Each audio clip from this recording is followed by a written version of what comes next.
والله أكرم عليكم بالخير والصحة والعافية مشاهدي شبكة الإعلام العراقي قناة السريانية في كل مكان. نرحب بكم والاستوديو التحليلي لمباريات الدور العراقي الممتاز لكرة السلة. مباراة اليوم مباراة مهمة جدا بالنسبة لفريق الشرطة أمام فريق النفط. هذه المباراة تأتيكم عبر قناة السريانية من شبكة الإعلام العراقي.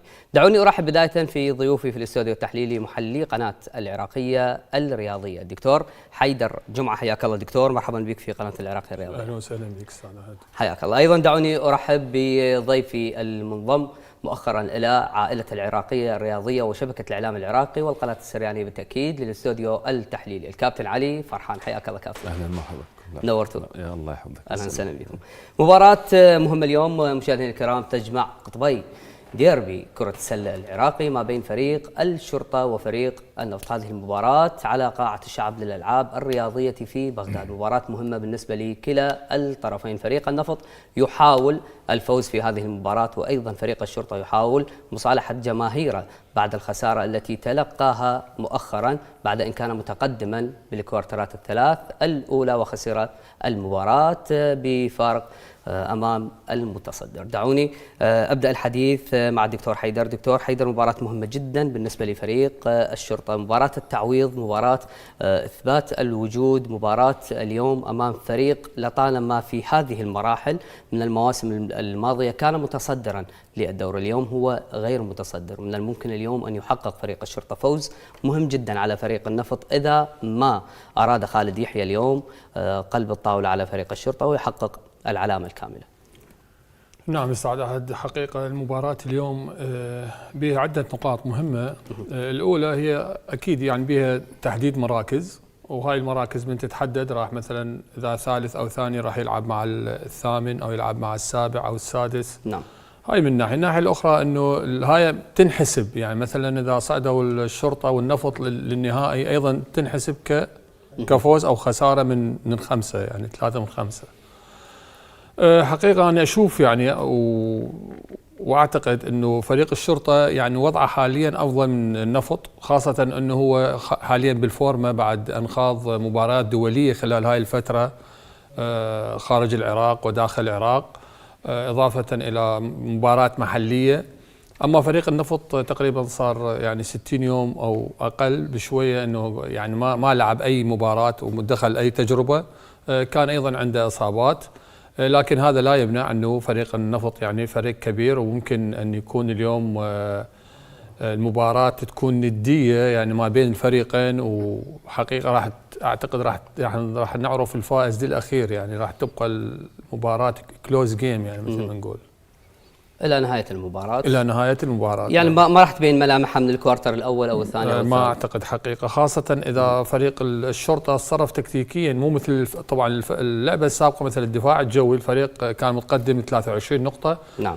يجب أن يعني نتكلمها حتى يكون يعني الجمهور على بينة أنه فريق كان متقدم 23 نقطة 9 دقائق تقريبا و43 ثانية، يعني مستحيل تكون خسارة فريق الشرطة، لكن أعتقد كان هناك يعني أخطاء تكتيكية وتبديلات أيضا، شراك الاحتياط وأثر على فريق الشرطة وفقد المباراة. أعتقد اليوم المدرب إذا قاد الفريق بصورة صحيحة راح يعني يفوز على فريق النفط. طيب كابتن علي، نذكر بنتيجة الذهاب ما بين الفريقين انتهت بفارق 3 نقاط لصالح فريق الشرطة ب 74 نقطة مقابل 71 نقطة لفريق النفط. مباراة مهمة جدا، خصوصا آخر مباراة كانت قاب قوسين أو أدنى أن يحقق الفوز بها فريق الشرطة، لكن مثل ما ذكر الدكتور حيدر إشراك بعض اللاعبين، هنالك بعض الأخطاء التي شاهدناها ما دعت فريق الشرطة يخرج خاسرا في اللقاء أمام المتصدر.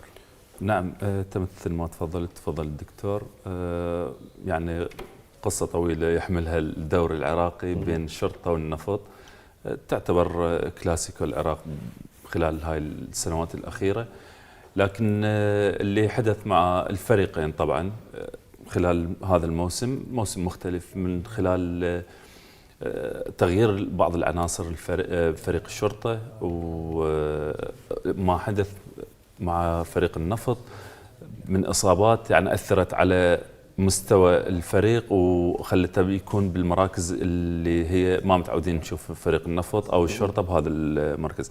لكن تبقى مباراه النفط والشرطه تعرف قطبين من اقطاب السله العراقيه، مباراه راح تكون نديه عاليه، ما تستطيع تتوقع اي نتيجه لكن من خلال قراءتنا مثل ما تفضل الدكتور حيدر انه فريق النفط مبتعد عن المنافسه خلال هاي الفتره كلها مده 60 يوم، ممكن راح يبدا بدايه بطيئه. فريق الشرطه لا، على العكس راح يكون وضعه وتحضيره افضل اتوقع، يعني مجرد توقع، لانه تعرف بطوله وصل بطوله قويه، وان كان يعني خسر المباراه الاخيره مع فريق الوحده بس هو فاز في المباراه الاولى. نعم، فاز في مباراة وخسر بمباراة وينتظر مباراة ثالثة. ينتظر مباراة يوم الأربعاء إن شاء الله، يعني يقدم ما منتظر من عنده ويحسم المباراة. لكن تعرف أنت يبقى تحضير وقراءات المدربين. نعم. تحضير بالنسبة للشرطة التحضير النفسي قبل لا يكون تحضير بدني وفني. بحاجة الآن إلى التحضير النفسي. ليس الآن، خلال هاي الفترة كلها لمباراة خاصة مباراة النفط. أنا يعني نعم. عاشرت الشرطة وأعرف يعني ما يجري في فريق الشرطة. التحضير النفسي راح يكون جدا مهم لهذه المباراة، بالإضافة إلى قراءة المدرب والتحضير ما يمتلكه من لاعبين. وتعرف الفريق النفط استقطب لاعب جديد. نعم. ما نعرف عنه اي شيء جديد، ممكن يكون مفاجأة بهاي المباراة، وممكن يعني يظهر يعني مثل ما ظهروا بعض اللاعبين المحترفين بشكل عادي. طيب خلينا نتكلم على فريق النفط. فريق النفط لعب 19 مباراة. نعم. 15 مباراة كانت هي لصالحه بالفوز، 4 مباريات كانت خسارة. ما اعتمد إلى هذه اللحظة على نتائج لا الناشئين الدوري المصاحب ولا دوري الشباب بالمركز الثالث. تتوقع اليوم هذه النتائج وهذه المرحلة مالته وبلوغه إلى المركز الثالث قد يكون اليوم هو عامل مؤثر وإيجابي بالنسبة للفريق؟ نعم استاذ عهد، هو بالنسبه لفريق النفط هو عنده ادفانتج انه هو بطل الدوري لاخر 5 مواسم. نعم.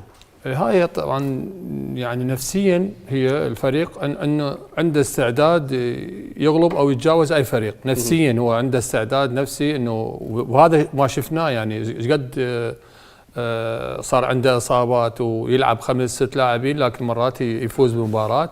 نعم. اعتقد هو يعني يعتمد على الارث التاريخي مالته انه هو بطل الدوري ل5 مواسم اخيره. هاي من ناحيه، الناحيه الاخرى انه اليوم اعتقد كرار راح يشترك بالمباراه بعد غيابه اكثر مباراه. هو طبعا من اكثر اللاعبين المؤثرين بفريق النفط، وعنده لاعب خبره، لاعب مهاري ودفاعه قوي، لاعب سريع. اضافه مثل ما قال كابتن علي اكو لاعب محترف جديد ما عندنا اي معلومات عنه، ممكن فعلا جايلين مور ممكن يكون مفاجأة. نعم. المباراة أول مباراة لجايلين مور اليوم هي نعم. مع فريق النفط. نعم. نعم، لكن أنا يعني باعتقادي أنه فريق الشرطة التفوق له بسبب أنه هو خاض أكثر مباراة خلال هاي الفترة، يعني هو جاي اليوم بالفورمة، جاي مستعد. يعني حسبتهم التفوق إلى الكفة تميل أكثر برأيك؟ تميل يعني نعم، تميل أكثر للشرطة باعتباره نعم. هو كان هذه الفترة يخوض مباريات، يخوض مباراة كأنما دا يستعد لها المباراة. كأنما دا يستعد لها المباراة، إضافة إلى أنه فريق الشرطة مستقر يعني باللاعبين الثلاثي، أنه هو محمد صلاح وحسان أو الرباعي، محمد صلاح وحسان ومؤيد وحسين. حسين حسن 4 لاعبين وأربعتهم لاعبين منتخب.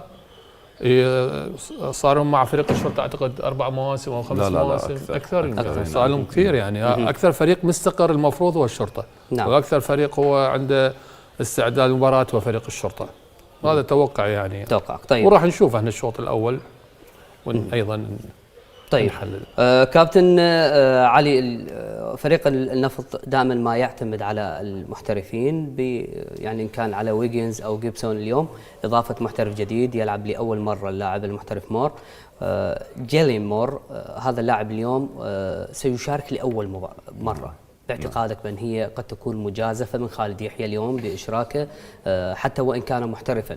لكن ما هي الخطط التي لعب عليها؟ هذا اللاعب ما اشترك في مباريات الدوري، ما عنده فكرة على فريق الشرطة، ما متمرس مع الفريق في مباريات رسمية، مجرد اليوم مباراة أولى. مجازف اليوم من خالد يحيى إشراكه في مباراة ديربي بالنسبة لي أمام الشرطة. طبعا العفو، ممكن أخالفك الرأي، وهي الاختلاف بالرأي لا يفسد بالود قضية. طبعا أنا أكيد الله يسلمك. أخالفك الرأي بموضوع أنه يعتمد اعتماد على اللاعبين المحترفين. لا، كل موسم اللي يحصل على الدوري تلقى 4 إلى 5 لاعبين من فريق النفط يؤدون ما عليهم واكثر، لذلك تلقاهم يعني دائما على منصات التتويج. احنا ما ننكر يعني جهود اللاعبين، يعني اكيد اللاعب المحلي له جهود كبيره وواضحه، اذا نتحدث على كرار بيكو وغيره من اللاعبين. نعم. مهما يكون قد ما يؤدي اللاعب المحترف اللي تستقطبه، لكن هو عنصر مساعد للفريق، للاعبين العراقيين. فلذلك من تشوف يعني اللاعبين العراقيين من يؤدون ما عليهم الفريق ما يخسر.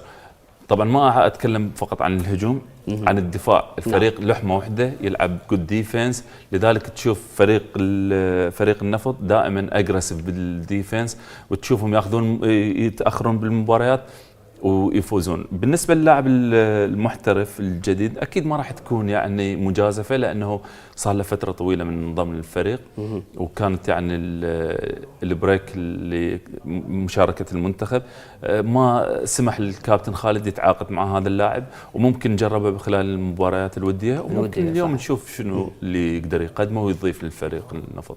طيب دكتور، اليوم عودة كرار بيكو للمباريات بعد الإصابة الطويلة اللي تعرض لها. نتحدث على أسفل السلة أيضا موجود علي حاتم، لاعب مهم جدا بالنسبة للفريق، يعني يتميز دائما هذا اللاعب بالبلوك. نتحدث على عناصر شبابية مثل عباس هادي ومحمد فالح، أسماء مهمة جدا بالنسبة لفريق النفط، لكن ما ننكر بأن اليوم قد يكون هنالك عبء كبير جدا للاعب مزعج جدا لفريق الشرطة، هو حسان علي. نعم صراحة هو مثل ما تفضلت، فريق الشرطة يتميز بوجود اللاعب حسان، لأن اللاعب حسان هو عنده ثقة كبيرة، وشوتر، لاعب شوتر ويشوت يعني بثقة عالية 100%. هذا يعني عنصر ادفانتج لفريق الشرطه، وايضا وجود محمد صلاح، ومثل ما ذكرت لك هم حاليا 4 لاعبين بالفورمه. انا اتحدث عن هذه الاسماء لفريق النفط، كيف ستوقف نعم الثري بوينت بالنسبه حسان يمتاز بالثري بوينت، يعني نعم هذه معروفه. هم يعرفون يعني اكيد، يعني هم فريق النفط يعني مو غريب عليهم فريق الشرطه نفس اللاعبين، ومثل ما ذكرت انه افضل مدافع اعتقد هو كرار. نعم اعتقد ممكن يستلم مهمه حسان يدافعه. كرار يتميز بالدفاع، يتميز باللعب السريع، اللي هو فريق النفط استراتيجيته بالمواسم، جميع المواسم هو يعتمد على الترانزيشن، الانتقال السريع للساحه الاماميه وتسجيل من السله. ما يعتمد يعني على التكتيك المنظم، عاده هم ما يعتمدون تكتيكيا، تكتيكهم المنظم ضعيف، لذلك يعتمدون على الهجوم السريع. على فريق الشرطه ان يوقف هذا الموضوع. طيب اعتقد ايقاف حسان يعني مو بشيء صعب، يعني متكافئين يعني تقريبا كرار وحسان كطول كعمر كل المهارات الدفاعيه، هو اعتقد يقدر يوقف حسان. طيب كابتن علي، اسماء كثيره، ليس حسان وحده يلعب في فريق الشرطه، اذا اردنا نتحدث على اسماء تواجد مثل الحر ميثم، لاعب الخبره عمر عامر، نتكلم على المحترفين بالنسبه لفريق الشرطه تير سميث وهيربر ماكلين واجراهام، اسماء مهمه جدا اليوم ممكن ان تصنع فارق بالنسبه لفريق الشرطه امام فريق النفط، خصوصا لهذه المباراه قصص طويله جدا، وانت كنت احد ابطال هذه القصص. الله يسلمك. شوف كابتن، بالنسبه للفريقين متخم بالنجوم، يعني هناك يعني اكو بالانس بين الفريقين. لاعبين النفط لاعبين جيدين جدا، بالاضافه للاعبين الموجودين بالشرطه اكيد يعني الاسماء من الليفل 1 بالعراق يعني، وانت تعرف يبقى كيف توظف اللاعبين، كيف يعني تصنع من من هاي الاسماء تصنع فريق ينافس على البطوله. طيب وتقدر شنو اللي تقدر توظفه بهاي المجموعه من الاسماء، وشنو تقدر تضيف لهم. يعني مو بس انه مجرد حسان لاعب جيد، ممكن حسان ما يظهر اذا ما توظفه بطريقه صحيحه من خلال فلسفتك. موجود محمد صلاح اسفل السلم. اكيد محمد صلاح لاعب جيد جدا. علي مؤيد لاعب خبره. حسين هادي، بالاضافه الى اللاعبين الشباب، بالاضافه للاعبين الامريكان الموجودين اللي هو جراهام، لاعب جدا ممتاز بالديفنس. واللاعب الثاني ماكلين سميث. ماكلين لاعب هداف من الطراز الاول، لاعب شوتر. تيري سميث لاعب ليدر يقود المباراة على مزاجه. يعني لاعب قل يعني نوعه موجود بالدوري العراقي، لاعب مدافع جيد، بالاضافه الى انه لاعب ليدر يتحكم برتم المباراه على طريقه يعني هو ستايل اوروبي، على طول يلعب بالدوري الاوروبي. فلذلك تشوف يعني لاعب راكد، يعرف يقود المباريات، يعرف يسرع اللعب، يعرف يبطئ اللعب بشوكت، ممكن يعرف يستخدم البيك اند رول، لاعب شوتر. فكل هذا يصب لمصلحه الشرطه. بالاضافه الى فريق النفط، يعني فريق ايضا عنده لاعبين محترفين جيدين ولاعبين عراقيين على مستوى عالي. طيب دعوني أذهب وإياكم ضيوف الكرام إلى قاعة الشعب للألعاب الرياضية مع الزميل أحمد الهارف قبل المواجهة. أحمد، حدثني ماذا لديك قبل مواجهة الشرطة لفريق النفط في قاعة الشعب، تفضل.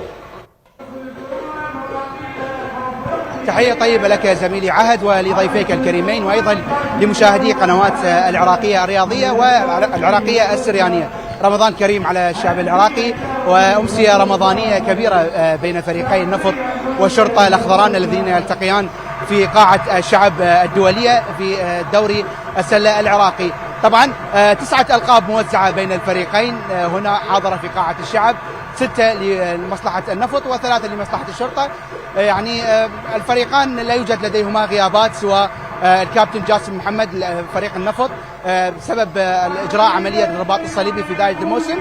واليوم يعني الكل جاهز للمباراه. فريق النفط انتصر في مباراته السابقه امام نفط الشمال، بالمقابل فريق الشرطه خسر امام فريق الدفاع الجوي. يعني لم يكن لدى المدرب الكثير من الوقت قبل الذهاب لغرفه الملابس. ينضم معي الان المدرب خالد يحيى مدرب فريق النفط. كابتن مرحبا بقناه العراقيه الرياضيه. اهلا وسهلا، يا مرحبا، اهلا بك. يعني مباراة كبيرة، فريق الشرطة فريق قوي لديه لاعبين على مستوى عالي. ماذا حضرتم اليوم للمواجهة؟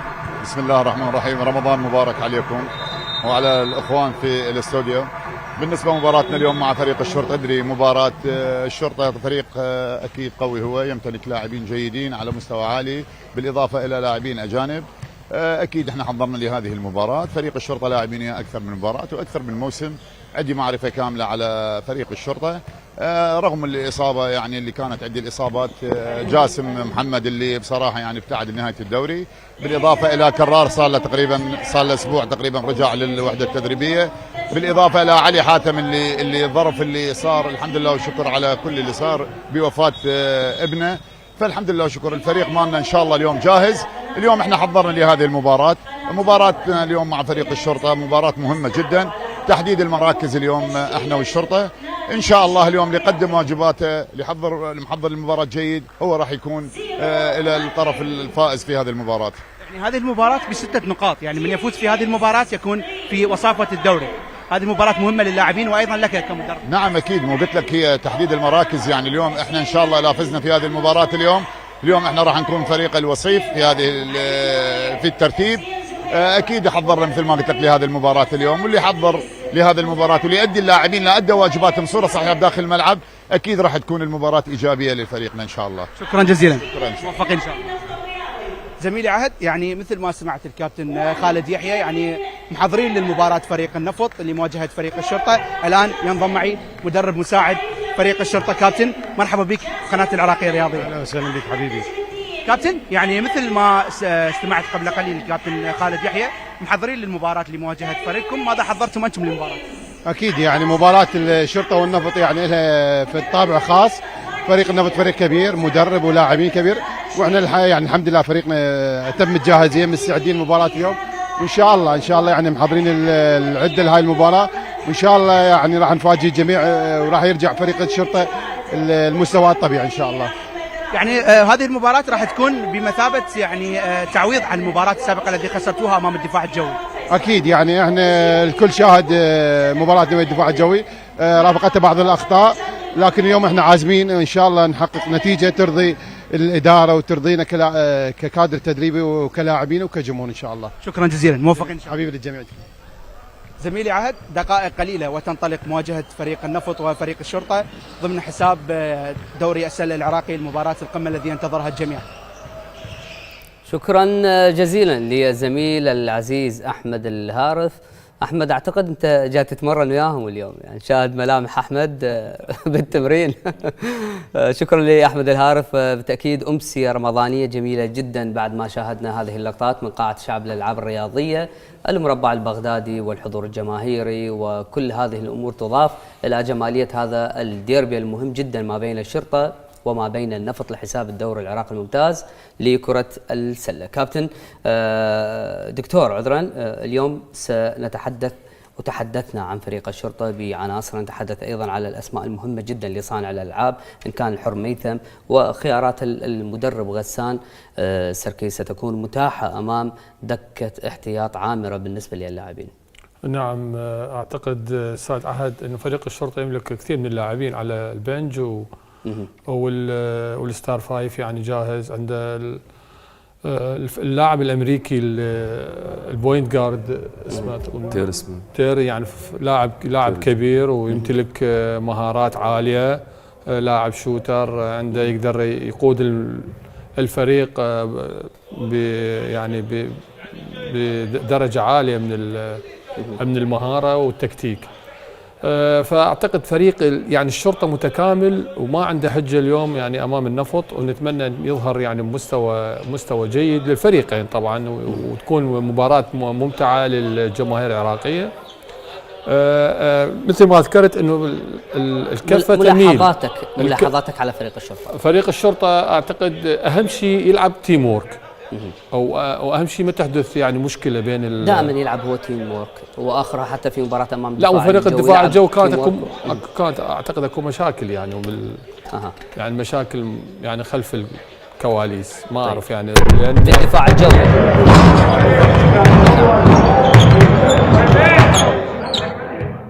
فريق يعني كان مقدم 23 نقطه. احنا بكره السله ساعه نعم عندنا مبدا من تدخل للكوارتر الرابع انت متفوق ب10 نقاط، انت خليت الفوز 90% بجيبك. 10 نقاط 10 نقاط. طيب. انت دخلت الكوارتر الرابع 23 نقطه، يعني اذا تفر الكره 24 ذب الكره بالاوت، يعني طيب. تحسبها هجمات هم تبقى غالب، هم تبقى صح. احنا نريد نحمل يعني الكادر التدريبي او اي شخص، هاي كره السله ما بيها يعني الفريق اللي يقدم بالساحه والفريق اللي يفوز. فاعتقد طيب. انه اذا لعب كتيم وورك وبدون اي مشاكل، المدرب يتصرف مع الفريق تكتيكيا بشكل دقيق، خاصه بالتبديلات، راح يكون المباراه صالحه. طيب كابتن علي، خليني اسالك على سلاح فريق الشرطه وهو نعم. حسان علي اللي دائما ما يسجل ال3 بوينت، اضافه الى شاهدنا هنالك تفوق نسبي بعض الشيء بالنسبه لعلي مؤيد حتى في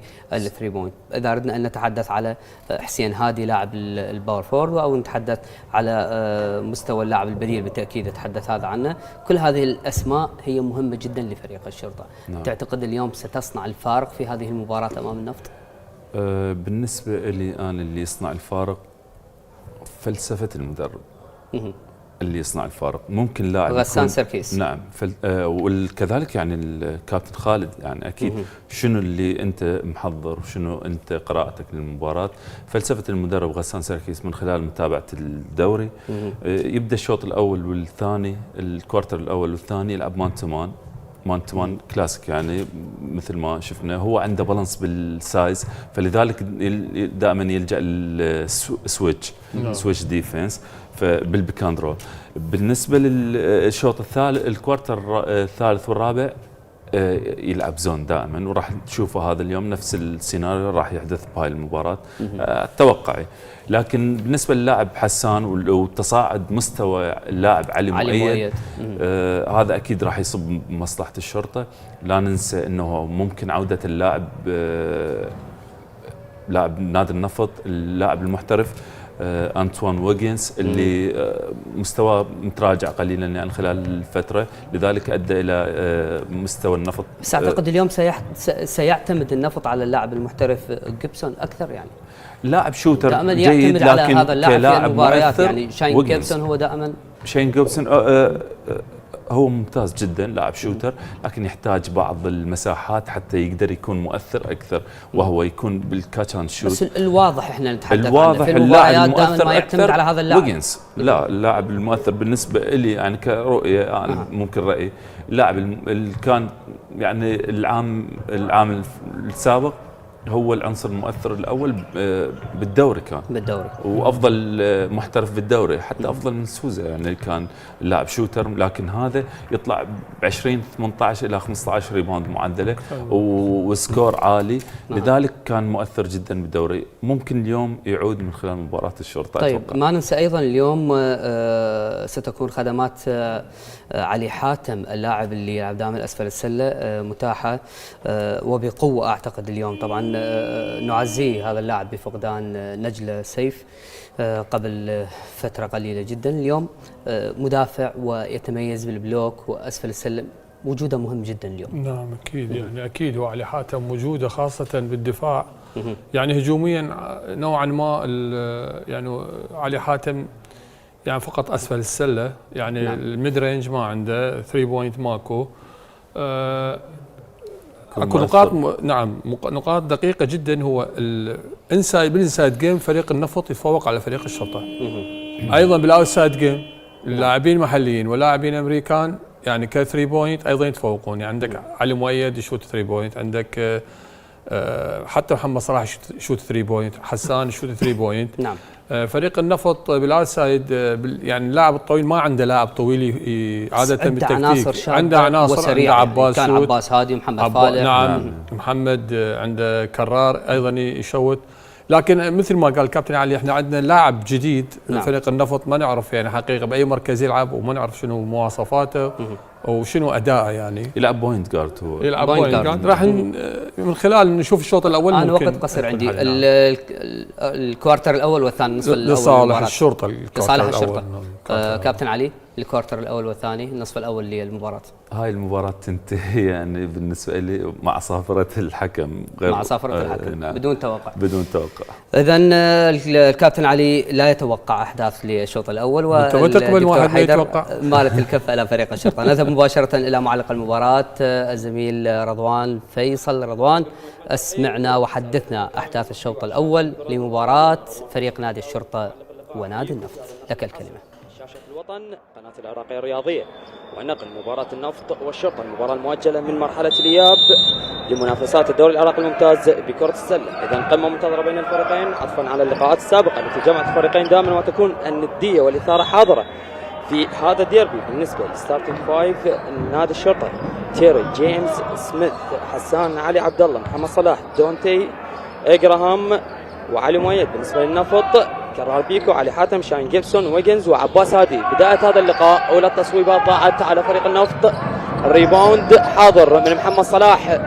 بداية اللقاء تيري جيمس سميث الملقب بتي جي بالانسايد الكرة. دونتي إجراهام تيرا راوند جامبر. التصويب ضاعت أيضا.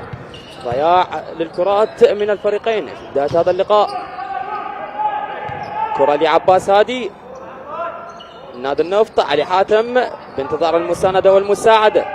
شاين جيبسون هاند اوف. عباس من جديد، محاولات لايجاد ثغرة في دفاعة نادي الشرطة. كرة الى ويجنز على اوبن شوت. التصويب اننا ضاعت. علي حاتم يقاتل على الريباوند الهجومي.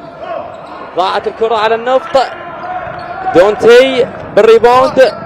كرة لتي جي الى علي مؤيد اسماعيل. يورو ستيب بالاسيست، يحاول بقاء الكرة مع فريق نادي النفط. فاست بريك حاضر. بيكو يسجل.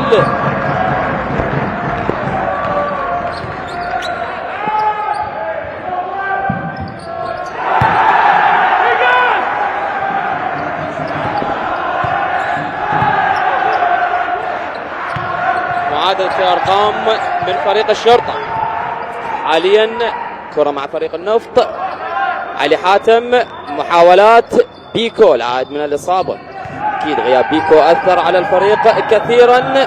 بيكو على التصويب ولعب ثلاثيات ضاعت. ريباوند دونتي، فاست بريك، تحول هجومي. حسان علي عبد الله ينتظر المساندة، تهدئة الاوضاع. دونتي يحاول بالريفيرس، يسجل كاونتد. نقطتين ناجحة لدونتي الحصول على فرصة الرمية الإضافية. هذا الواضح أمامنا بالصورة. مدرب فريق الشرطة غسان سيركيس. تقدم لمصلحة فريق الشرطة.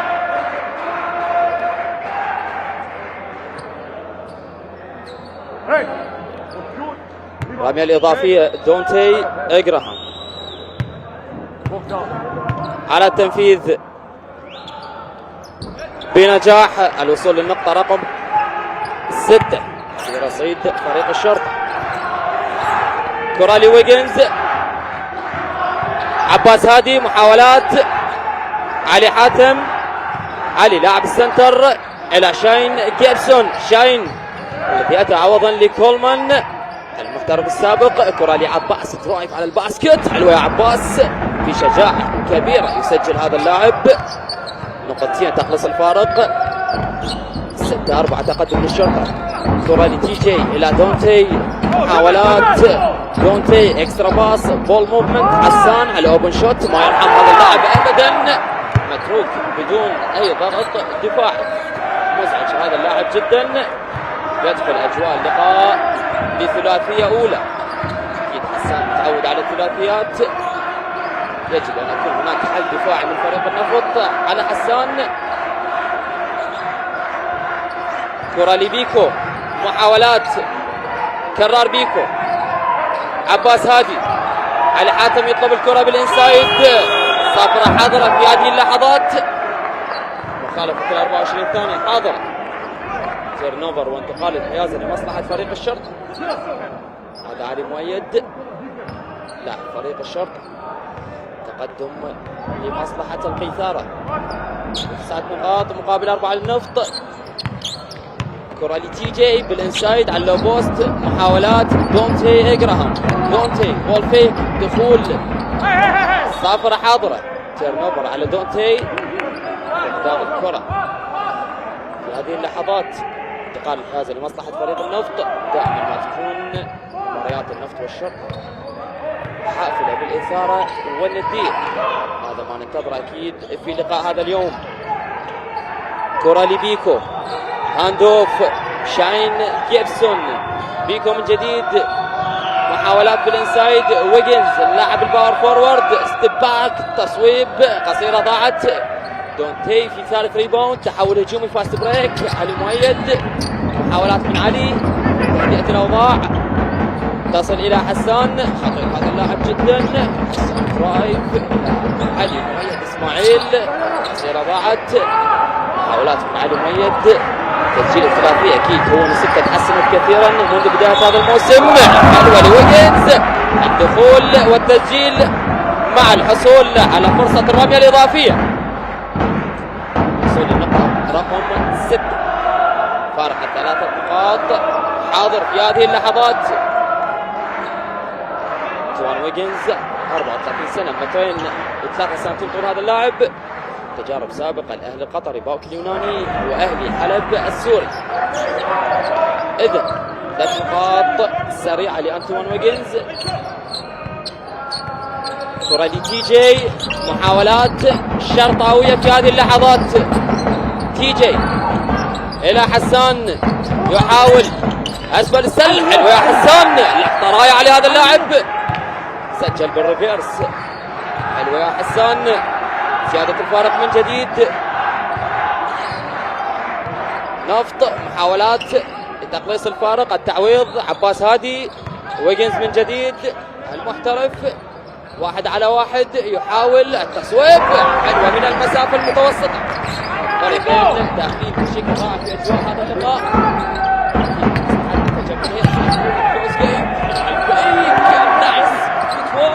دونتي إجراهام. هذا اللاعب حاول وسجل بالنقطتين. 13 الشرطة 9 النفط.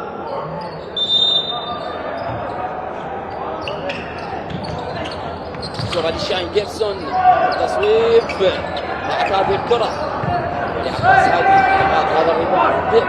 محاولة جديدة لكتيبة النفط. شاين جيبسون يحاول يترك على الباسكت، كيك ذا بول اوت، التصويب قصيرة ضاعت، حلوة لويجنز حاول لكن تنتقل الحيازة لمصلحة فريق الشرطة. أكيد أنتوان ويجنز كان أحد الحاضرين بالموسم الماضي وأحرز اللقب رفقة فريق النفط. كرة لحسان، حسان بذكاء يحصل على الخطأ، هذا الواضح أمامنا بالصورة. حسان علي عبد الله يعتبر من أفضل لاعبين الشوتنج جارد على مستوى زون غرب آسيا. كرة لتي جي، هل تكون أولى النقاط؟ طبعا حلوة للمحترف، تسجيل من المسافة المتوسطة، نقطتين لمصلحة فريق الشرطة.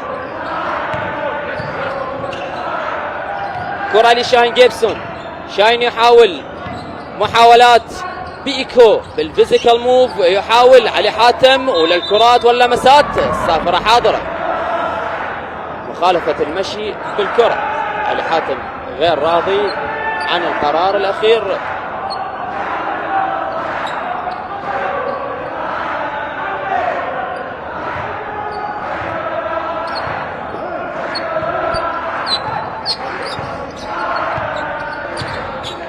عودة من جديد، حسان يحاول هذا اللاعب إلى دونتي، دونتي لاعب مجتهد كثيرا خلف السلة، شاهد صفرة حاضرة، خطأ لمصلحة دونتي. دونتي إجراهام هذا اللاعب نشط جدا تحت السلة، أكيد هو يلعب باور فورورد بالبوزيشن 4، لكن تعليمات اللبناني مدرب الفريق غزان سركيس واضحة جدا لهذا اللاعب. رميتين حرة الأولى بنجاح، حلوة لإجراهام.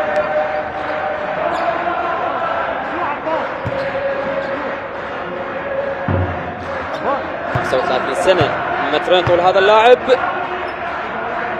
الرمية الثانية بنجاح أيضا،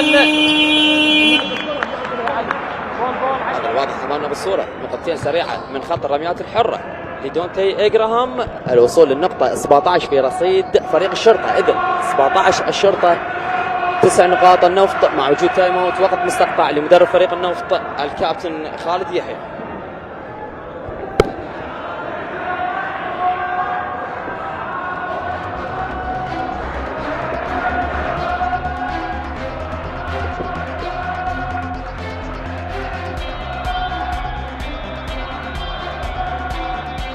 هجومي لفريق الشرطة، حسان علي يحاول من بعيد، ضاعت على حسان، تنتقل الحيازة لمصلحة فريق النفط.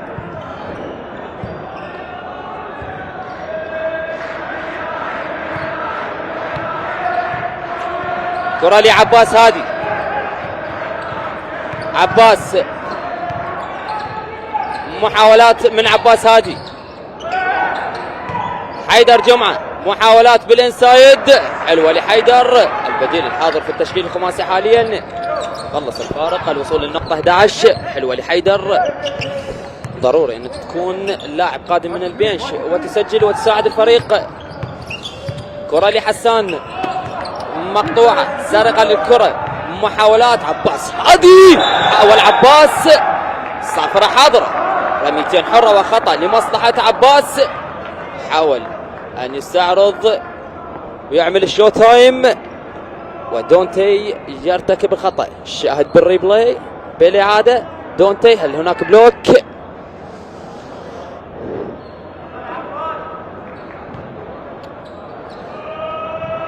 عباس هادي على التنفيذ، لاعب منتخبنا الوطني بنجاح أولى الرميات.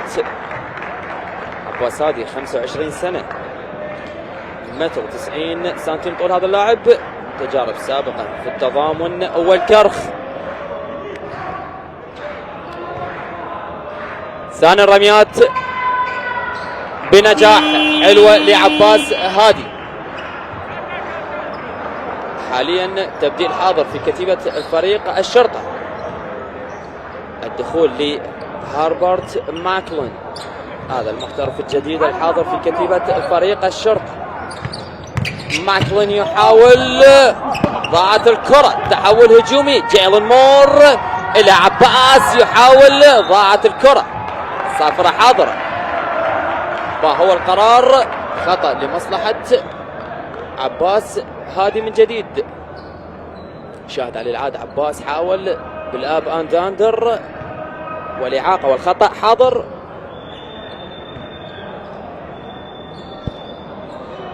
بنجاح وللرميات 3 من 3، البرسنتج 100% لهذا اللاعب عباس هادي.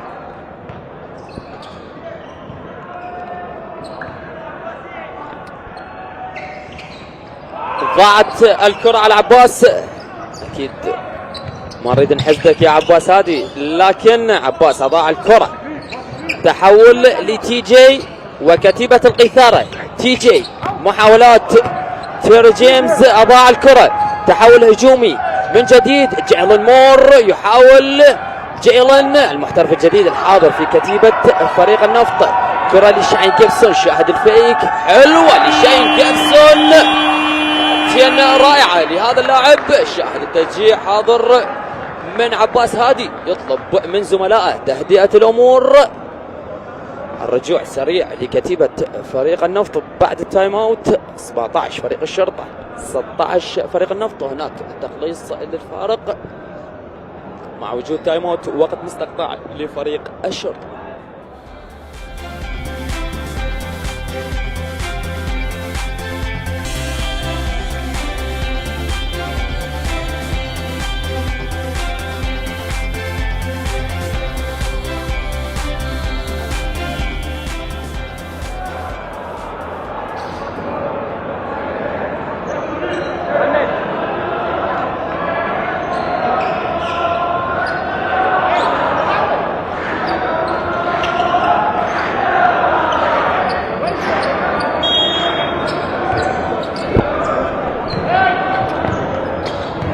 إذن عودة كبيرة لفريق النفط باللوح الزجاجي وبالتكملة. محمد، رمية الإضافية ضاعت، الريباوند يبقى لمصلحة ماكلين. حسان على لوب الشوت بدون أي ضغط، حسان ثاني الثلاثيات لهذا اللاعب، خطير ومزعج ومثير من هذه المسافة. تكلمت عن الحلول الدفاعية لهذا اللاعب، اللاعب ما تمان معاه أو بوكس اند وان. أكيد هذا الأمر متروك للاستوديو التحليلي للحديث عن هذه الأمور. كرة لبيكو، محاولات، يرد على حسان سريعا، حلوة يا بيكو. 22 الشرطة، 19 النفط، مباراة مثيرة. ماكلين، محاولات، اسيست ولا اروع. تي جي، علي مؤيد، محمد صلاح، جاب الشات من مسافة المتوسطة، حلوة لمحمد صلاح، استغلال هذا المكان والتسجيل. عباس يحاول، يورو ستيب، ضاعت الكرة، التسرع بالانهاء يكلفك التيرن اوفر ومن ثم التحول الهجومي. تيري جيمس سميث ايضا اضاع الكرة، كرة سريعة، جيلن مور، راح يكون هناك استعراض ودفاعات رائعة وعودة سريعة من الواضح امامنا بالصورة. علي مؤيد، جيلن مور هذا المحترف الجديد الواضح امامنا، حاول بالشو تايم بالاستعراض والاليوب، لكن علي مؤيد كان بالمرصاد. كرة من الحد النهائي، جيلن مور اللاعب تولد 1999. جيلن، محاولات، صانع الالعاب، جيلن كيك ذا بول اوت. عباس هادي، ضاعت هذه الكرة، تحول هجومي، شاهد السرعة، محمد استعراض، فنشها بالدانك، شاهد الفرح، شاهد الاستعراض، الإعادة هي أكبر دليل. حلو يا محمد صلاح، طيران الأخير لمحمد، فنشها وسجل نقطتين، هذه تحسب لمحمد صلاح انه لاعب سنتر ويركض على الفاست بريك، امر كبير جدا لهذا اللاعب. كرة لشين جيبسون، ضاعت الكرة، تصل الى جيلن مور، ايضا ضاعت، علي مؤيد بالريباوند، صافرة حاضرة، خطأ لمصلحة علي مؤيد.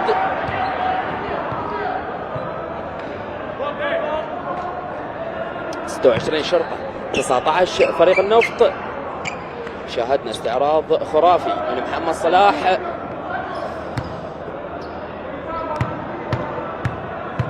رميتين حرة لعلي مؤيد على التنفيذ الأولى، إن نوت ضاعت. أكيد أي خطأ يرمى على فريق النفط، على اعتبار أن الفريق داخل بالبونص، ارتكب أكثر من 5 أخطاء في الفترة الواحدة آخر 5 ثواني. علي مؤيد بنجاح الوصول للنقطة 27. محاولات عباس هادي آخر الثواني، حسان صافرة حاضرة تنهي أحداث الفترة الأولى. تقدم فريق الشرطة 27-19 لمصلحة فريق النفط. استراحة قصيرة ثم العودة تكملة أحداث هذا اللقاء. لا تذهبوا بعيدا، تكرموا بالبقاء معنا.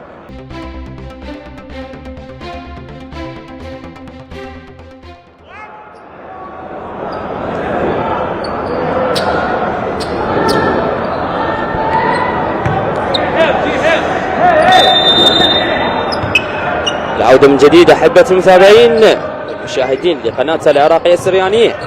تكملة أحداث هذا اللقاء، التقدم للقيثارة، تي جي ايربول ضاعت هذه الكرة. بداية الفترة الثانية، تقدم الشرطاوي أفضل مسجلي هذا اللقاء لغاية الآن، 11 نقطة لحسان علي عبد الله.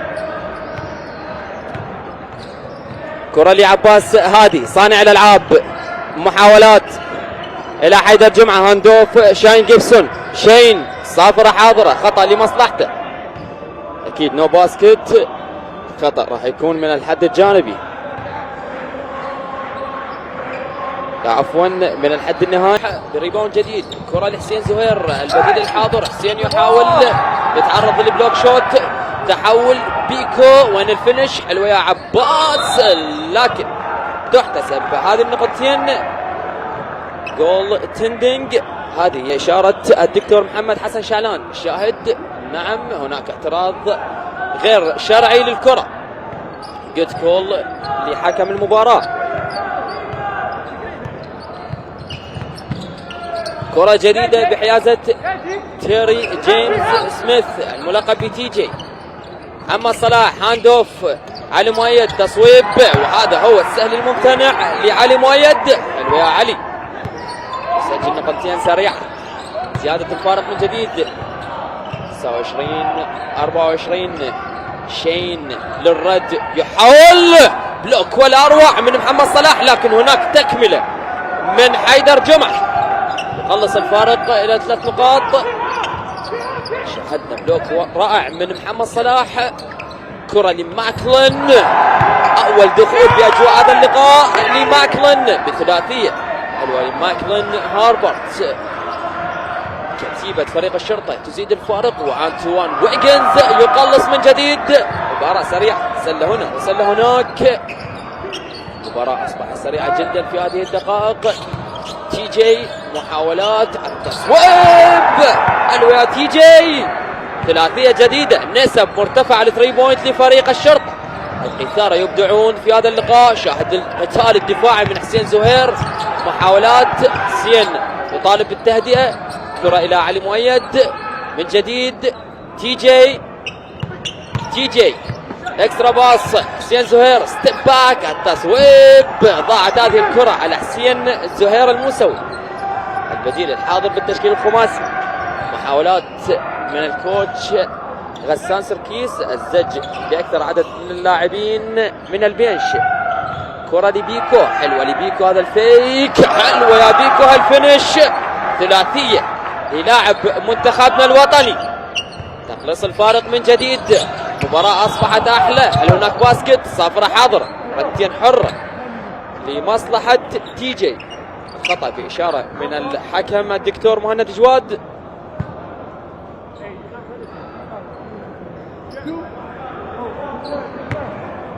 نسب فريق الشرطة 4 من 6، 66% على خط الرميات الحرة.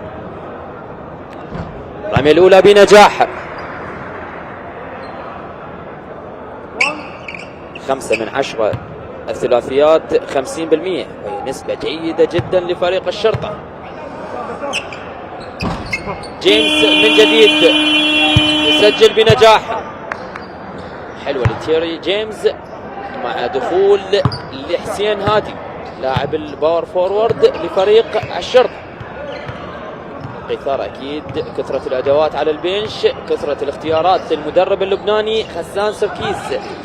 كرة من جديد، شين جيبسون سريع هذا اللاعب يصوب بنجاح، الوصول للنقطة 33. تخليص شاهد البريس من فريق النفط، محاولات لسرقة الكرة، تبقى الكرة بحيازة فريق الشرطة.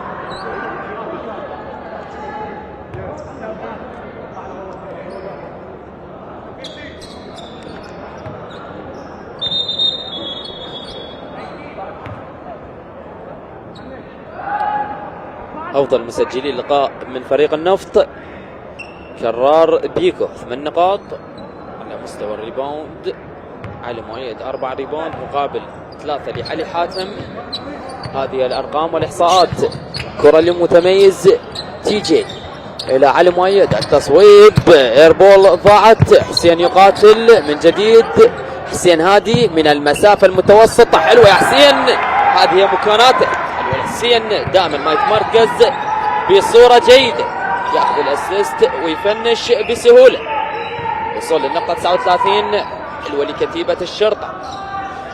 كرة من جديد، بيكو ضاعت، ريباوند لحسين هادي. حسين هادي الموسوي، محاولات ماكلند، علي مؤيد من الكورنر يحاول هذا اللاعب سرقة للكرة، محاولات عباس هادي خلاها ايزي لياب، حلوة لعباس تحسب لك سرقة للكرة، ومن ثم النقطتين. 35 النفط، العودة شيئا فشيئا لنتيجة هذا اللقاء. علي مؤيد، حسين هادي، محاولات حسين، باص ولا اروع بالانسايد، محاولات، ضاعت الكرة. اتمنى اكيد السلامة لشين جيبسون، حاول بالهسل، كافح على الكرة الأخيرة. هذا الواضح أمامنا، غسان سركيس أكيد مدرب كبير جدا، أكيد تاريخ التدريبي الجيد والممتاز، كان رفقة فريق الحكمة اللبناني.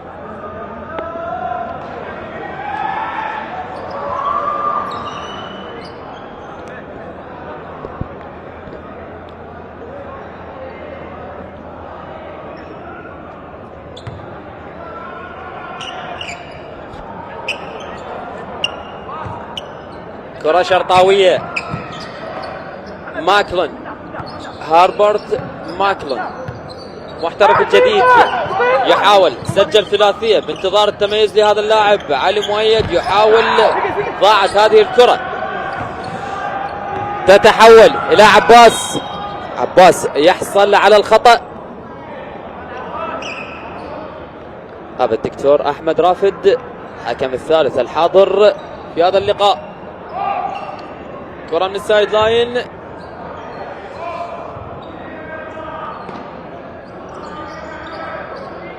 محاولة فريق النفط، بيكو يحاول، بيكو كرار بالانسايد، كرة إلى ويجنز، حلو يا ويجنز. النفط يعود شيئا فشيئا، مثل ما تحدثت، فارق النقطتين حاضر، فارق سلة واحدة.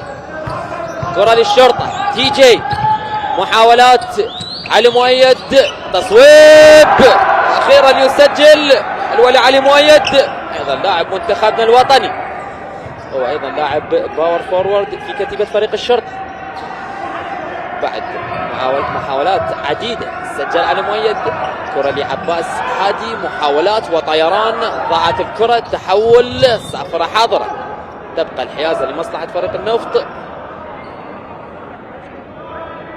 أكيد لقاء الذهاب انتهى لمصلحة فريق الشرطة ب 74 مقابل 71 نقطة.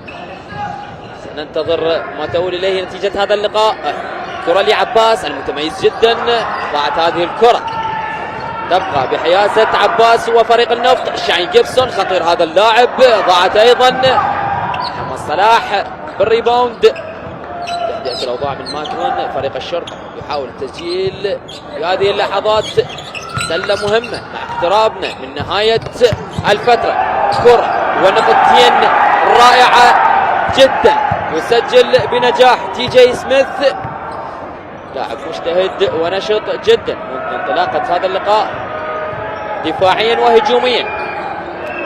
كرة لبيكو، بيكو يحاول اسيست الى ويجنز، ويجنز من جديد يقاتل ويجنز، ريباوند هجومي رائع، تحول شرطاوي، تي جي طيران بالسكوب لياب، يسجل هذا اللاعب. سرعة في هذه الدقائق من الفريقين، استغلال الفاست بريك. تشاهد الشرطة نشط أكثر في هذه اللحظات. كرة لبيكو يحاول، حلوة لبيكو، العائد من الإصابة، أيضا يقدم مستوى جيد منذ انطلاقة هذا اللقاء. أكيد كنا نعرف أنه بيكو عنده أدوار دفاعية كثيرة جدا. كرة لتي جي المتميز، ضاعت أيضا. دقيقتين و8 ثواني على انتهاء زمن الشوط الأول الفترة الثانية.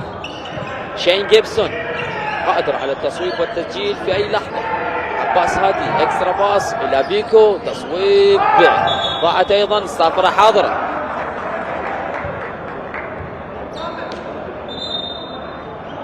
راح يكون هناك خطأ لمصلحة بيكو. نشاهد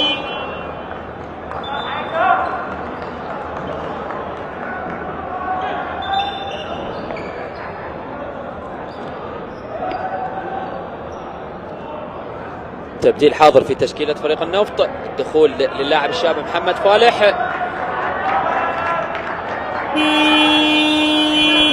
ورجوع أيضا لعلي حاتم. أكيد حسب الخطورة خالد يحيى المدرب لفريق النفط، ضياع للريباوند الهجوم والدفاعي، لذلك أشرك علي حاتم. كرة لشين جيبسون، محاولات التصويب، خطير هذا اللاعب من السايد، ياخذ هذه التصويب حلوة لشين جيبسون، قريب من البيز لاين، سدد وسجل بنجاح. حلوة لكتيبة فريق النفط، الابقاء على المباراة بالكلوز جيم. كرة من جديد شرطاوية، النفط انشط حاليا. راح نشاهد في هذه الهجمة راح يكون هناك تعديل للارقام. ويجنز ياخذ دور صانع الالعاب، تصويب حلوه لانتوان ويجنز. تاي جيم، ولعت المباراه 46 لكل فريق. تعادل الارقام في هذه اللحظات، الاثاره حاضره. تي جي محاولات، شاهد المهاره والسكيلز اللي يمتلك هذا اللاعب، وبالاخير يحصل على الخطا. كرة راح تكون من الحد الجانبي، خروج لتيري جيمس سميث ودخول لحسان علي عبد الله، الواضح امامنا بالصورة. حسين هادي، حسان، محاولات القيثارة، ماكلن، ما هو القرار؟ بقاء الكرة بحيازة فريق الشرطة، هذا هو القرار التحكيمي.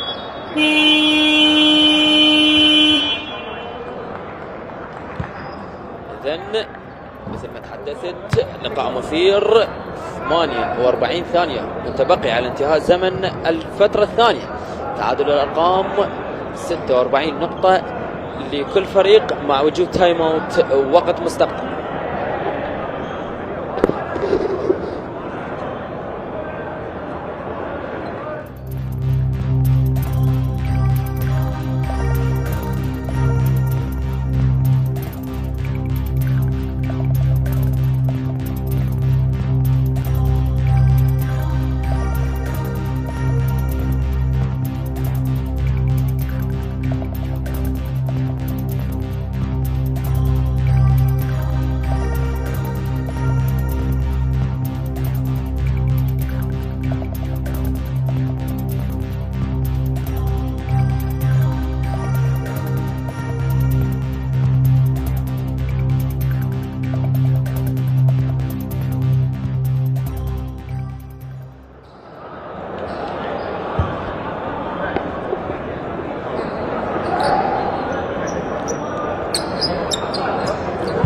عودة من جديد أحبة المتابعين، تعادل الأرقام في آخر ثواني هذه الفترة.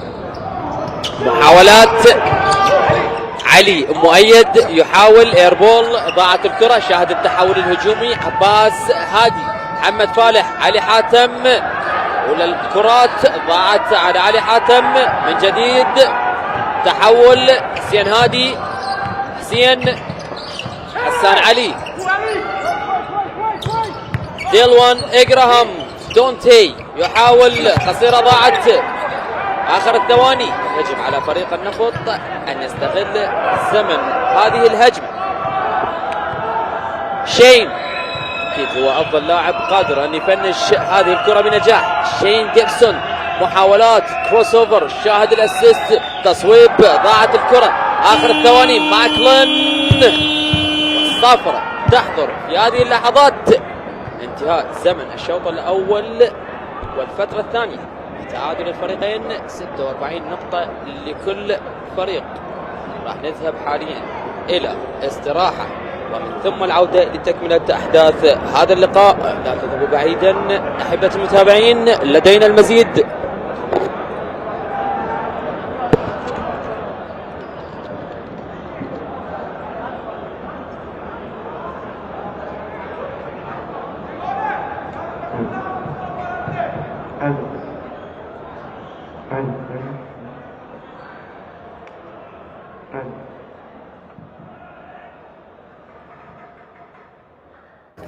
إذن أحداث النصف الأول بالكوارتر الأول والثاني ينتهي بالتعادل الإيجابي 46 نقطة لكلا الفريقين. فريق الشرطة وفريق النفط ينهيان الشوط الأول بالتعادل الإيجابي. دكتور حيدر، كابتن علي، مباراة شوطها الأول ينتهي إيجابي النتيجة 46 نقطة لكلا الفريقين، بعد أن كان فريق الشرطة متقدما في الكوارتر الأول وحتى الكوارتر الثاني نسبيا، لولا انتهاء بالدقائق الأخيرة عادل النتيجة بالوقت المتبقي القصير جدا كان للكوارتر الثاني. دكتور. نعم استاذ عاد، حقيقة أداء الفريقين متوسط لحد الآن. إيقاع المباراة سريع وجيد.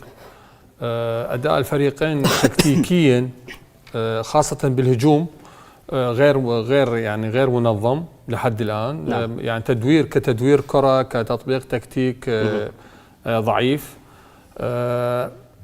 أداء المحترفين لفريق النفط جيد جدا. اللاعب بوغينز واللاعب جيبسون، اللاعب الجديد لحد الآن لم يظهر بالمستوى.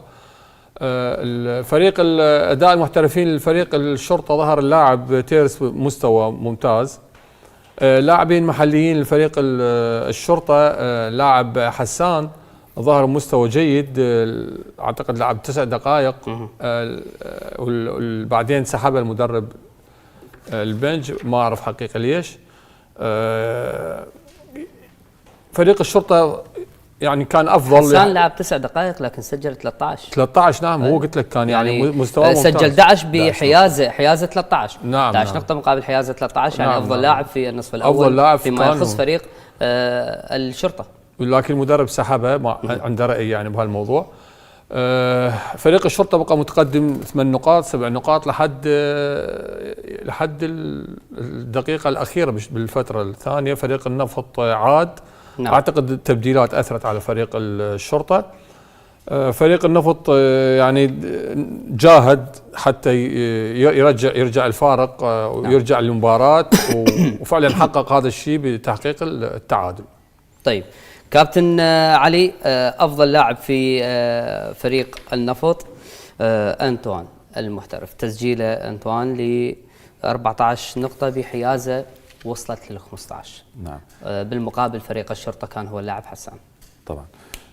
طبعا مثل ما توقعنا النفط بدأ بداية بطيئة واحتاج وقت إلى أن يدخل بأجواء المباراة والمنافسة، لأنه تعرف مباراة قوية من بعد فترة طويلة من انقطاع عن النفط، لذلك بدأ بداية وقدر يلقى النسق بالمباراة. نعم. احتاج وقت إلى أن يرجع، لذلك شفنا الشرطة تقدم فترة إلى أن استعاد وضعه الطبيعي. ممكن اللاعب مثل ما توقعنا أنه اللاعب أنطوان ويغنز راح يكون هو العلامة الفارقة بالمباراة. شفنا اكو خلل بالرجوع بالترانزيشن ديفنس بالنسبه لفريق النفط بدايه المباراه، لانه كان اكو مثل ما صار خلل بالاوفنس، ما لقى نفسه لانه كان يلعب بالمان تو مان يعني بطريقه جيده الى ان استعاد وضعه الطبيعي وقدر يلقى نفسه من خلال تسجيل الكرات بالانسايد بالمدرنج. قدروا يسجلون اللاعب ميل جيبسون اتصور اسمه، وويغنز اكثر من مره سجل بالانسايد، لذلك يعني شفنا بدايه بطيئه الى ان قدر يرجع بالمباراه. طيب دكتور، خلينا نتحدث على هذه المباراه، نتحدث على الاسيست بالنسبه لفريق نادي الشرطه وصل الى 10 بينما فريق نادي النفط 5، يعني بالنصف 10 مقابل 5 اسيست في هذا اللقاء. نعم حقيقة متغير الاسيست هو يعكس التيم وورك للفريق، يعني نعم. هي تعتبر هي المناولة النهائية، وكل ما يكون الاسيست عالي كل ما يعني الفريق التيم وورك مالته ممتاز. بس الفرق واضح اليوم بالنصف 5 إلى 10 بالنصف. بس إذا أريد نحكي يعني بدون ما يعني مرات احنا نتردد بالحكي حتى ما حد يزعل. هو اللي صار كالآتي، اللي صار انت خرجت حسان الشرطة. حسان شنو مركزه؟ بوزيشن مالته جارد، لاعب سريع. نعم. لعبت لاعب يلعب اعتقد مركز 3 يعني اللاعب، ولاعب بطيء ابطأ من حسان. اعتقد هذا كانت يعني بها مشكلة. المشكلة الثانية سحب هذا اللاعب نفسه، رجع لاعب مركز 4. يعني اعتقد هنا شنطه الفريق تحس اليوم، تحس المدرب السيناريو اللي حدث يعني وكانه جاي يختبر اكثر من لاعب يعني. لا مو يختبر، بس هو المدرب هنا هو يعني من حقه، لان يعني رادي مثلا يريح لاعب مهم، يقول لك انا حسان مثلا سحبه بالشوط الثاني احتاجه بالكوارتر الثالث او الرابع، بس كان عليه ان ينزل يعني يطلع جارد يلعب جارد. ليش؟ لان الشرطه صار بطيء. شاهدنا هذا النفط صار اسرع من فريق هذا هو اللي حدث، وانما هو الكفه يعني لصالح الشرطه. يعني طبعا لصالح الشرطه، تهديف، عندك علي مؤيد، عنده هواي مفاتيح الحقيقه. نعم. اذا استقر اعتقد بالتبديلات بالشوط الثالث راح نشوف الشرطه راح يرجع يتقدم على فريق النفط. طيب كابتن علي، فيما تحدثنا على الاسيست وشاهدنا الفوارق ما بين 10 الى 5، خلينا نتحدث على تيرن اوفر 6 لكل الفريقين. معدل طبيعي، معدل طبيعي جدا. لكن اللي يعني 6 في الشوط الاول، الشوط الثاني راح يكون 6، يعني 12 معدل طبيعي بالنسبه للفريقين جدا. اللي يعمل 10 تيرن اوفر ممكن طبيعي، لكن فوق ال 12 ممكن تخسر المباراة. لكن اللي أحدث الفارق، المباراة أخذت شطرين. الشطر الأول اللي هو الشرطة اللعب بسلاح النفط اللي هو جود ديفنس ترانزيشن اوفنس، وسجلوا أغلب الكرات. إلى أن استقر فريق النفط هجوميا، لقى الحلول بالهجوم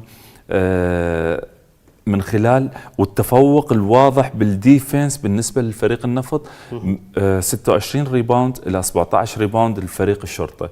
هذا تفوق يعني اكيد يعني راح يصب. لا، الريباوند 25 لفريق النفط مقابل 18 لفريق الشرطه. 25 مقابل 18 يعني بالاحصاء انا لقيتها 26 الى الاحصاء المضبوط. هاي بعد لعبت يعني عندي.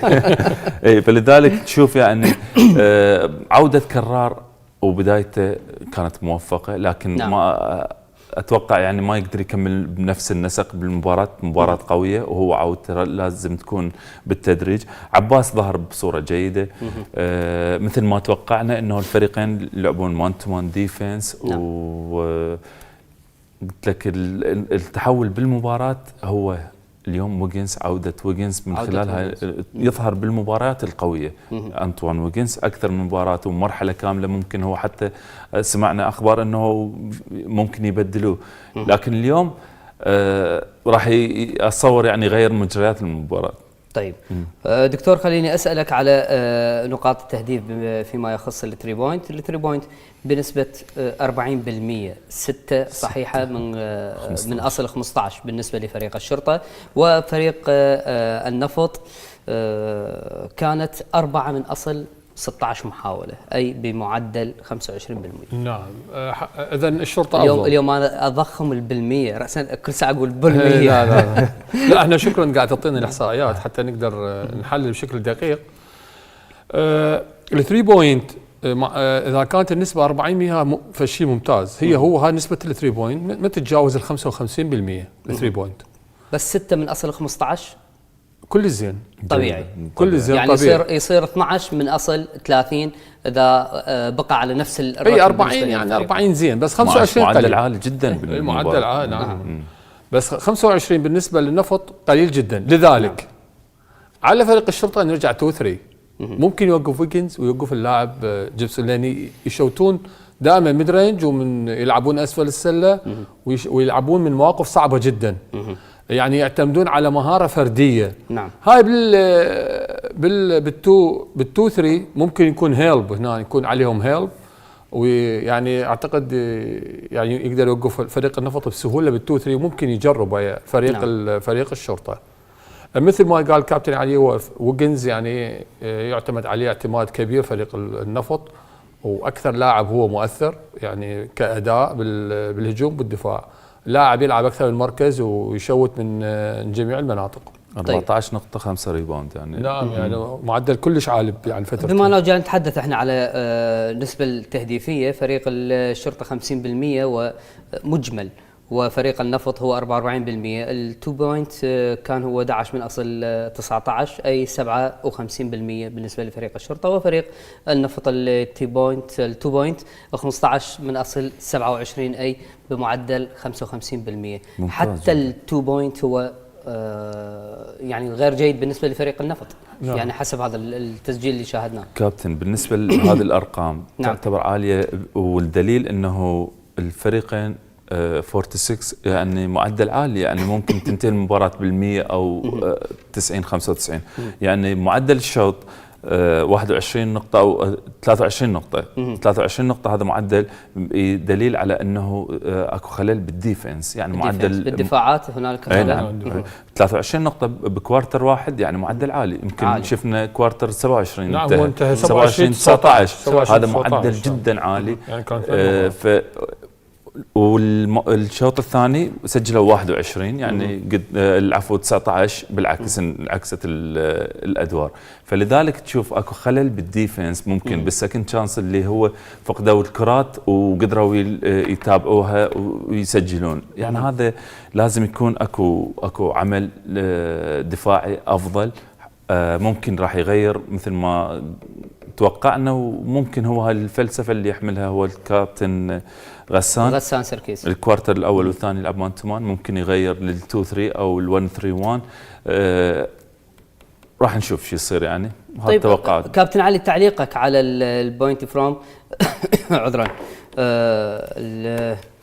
التيرن اوفر 8 مقابل 2 تيرن اوفر بالنسبه لهذه المباراه 8 لفريق النفط و2 لفريق الشرطه. مو قلت لك اللي حصل مع فريق النفط ابتعاده عن فترة المنافسات تبقيك انه برذم المباريات صحة 8 معدل عالي جدا يعني فلذلك تشوف يعني من خلال المباراة رجع ولقى نفسه بعدين يعني اللاعبين دخلوا باجواء المباراة بسبب ابتعادهم خلال هاي الفترة فترة 60 يوم يعني طويلة جدا بالنسبة للاعب كبيرة جدا بالنسبة للاعب لذلك لقوا نفسهم بعدين من خلال المباراة. طيب دكتور إذا ما أراد فريق الشرطة اليوم تحقيق الفوز في هذه المباراة خلينا نتحدث على الكوارتر الثالث بداية هل سيشرك حسان أم سيبقى على حسان الكوارتر الرابع 9 دقائق و26 ثانية ليس هو الوقت المقرر لحسان أن يشارك في مثل هكذا مباراة.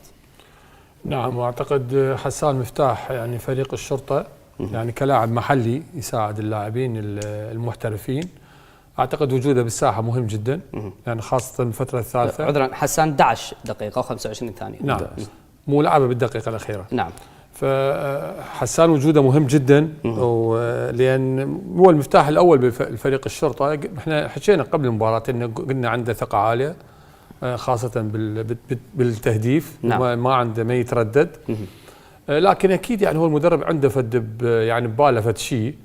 اعتقد اذا المفروض يكون موجود بالساحه وموجود بالشوط الثالث والشوط الرابع. نعم. يعني بالنسبه لحسان كجارد يعني هو كلاعب سريع.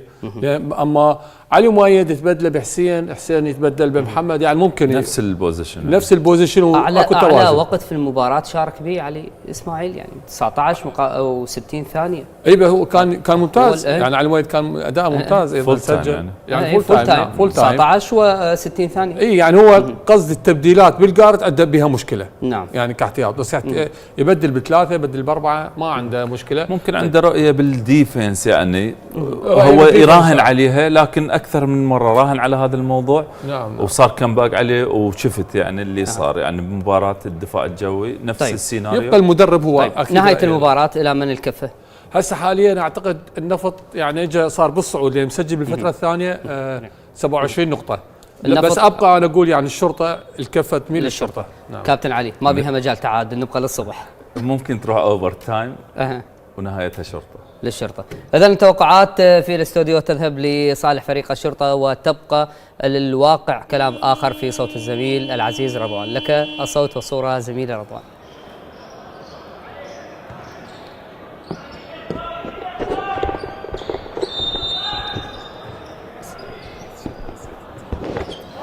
عودة من جديد انتقل مشاهدي قناة العراقية السريانية. تكملة أحداث هذا اللقاء الناري والمثير، النفط والشرطة. تاي جيم، تعادل هو ما انتهت عليه نتيجة الشوط الأول. بداية الكواتر الثالث مع وجود تكنيكال فاول، خطأ فني بسبب الاعتراض.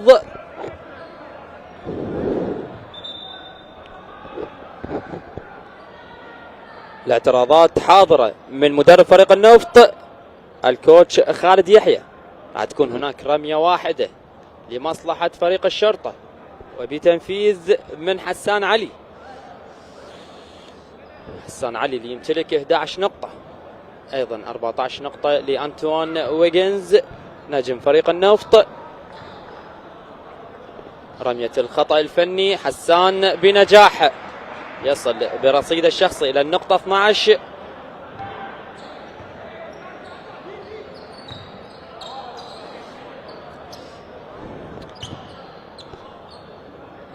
الحيازة تبقى أكيد لفريق النفط.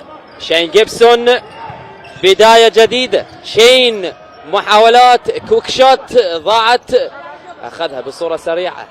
شين جيبسون، محاولات فريق الشرطة. حسين هادي، دونتي، تدوير الكرات. حسان، خطير هذا اللاعب جدا.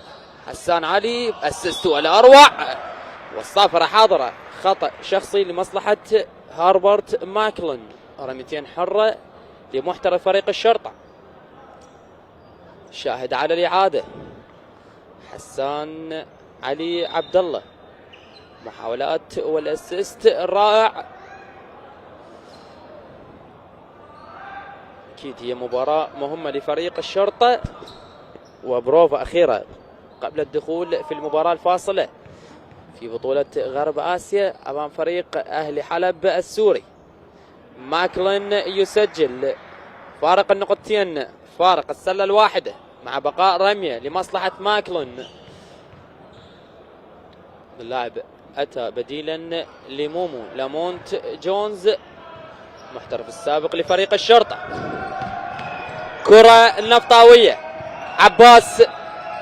عباس هادي، محاولات الدفاع الرائع من فريق الشرطة. الشاهد يجبر فريق النفط على فقدان الكرة. دفاع مان تو مان رائع من فريق الشرطة. حلوة لكتيبة الكوتش غسان سركيس. عباس على التنفيذ.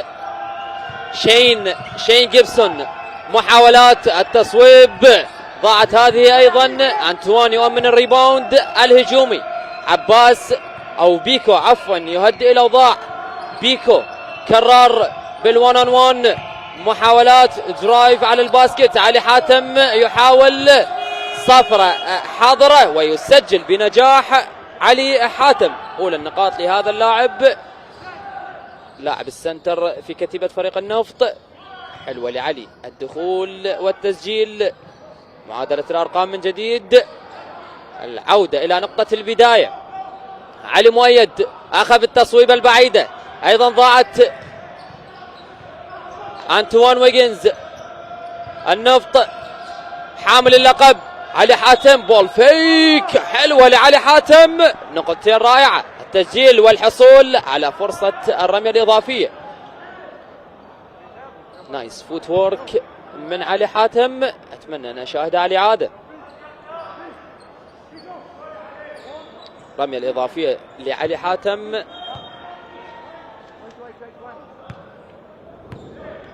39 سنة، 2 و10 سنتيم طول هذا اللاعب. حلوة لعلي، الرمية الإضافية بنجاح. أكيد علي حاتم تجارب سابقة في الحلة وفريق دجلة جامعة. فقدان الكرة من فريق الشرطة، كرة من جديد، بيكو على الأوبن شوت، يحاول قصيرة ضاعت.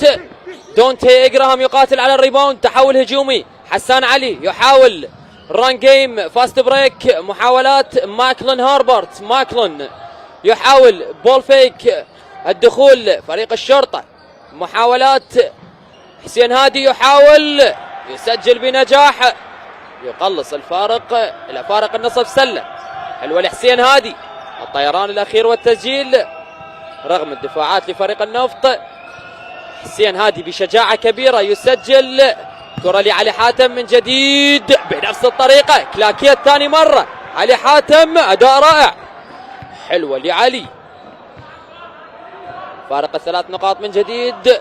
النفط يتقدم والشرطة يحاول التعويض. كرة لماكلون هاربرت إلى دونتي من جديد بالإنسايد، صافرة حاضرة، خطأ شخصي لمصلحة ماكلون هاربرت. الاعتراضات حاضرة من لاعبي فريق النفط على اللقطة الأخيرة.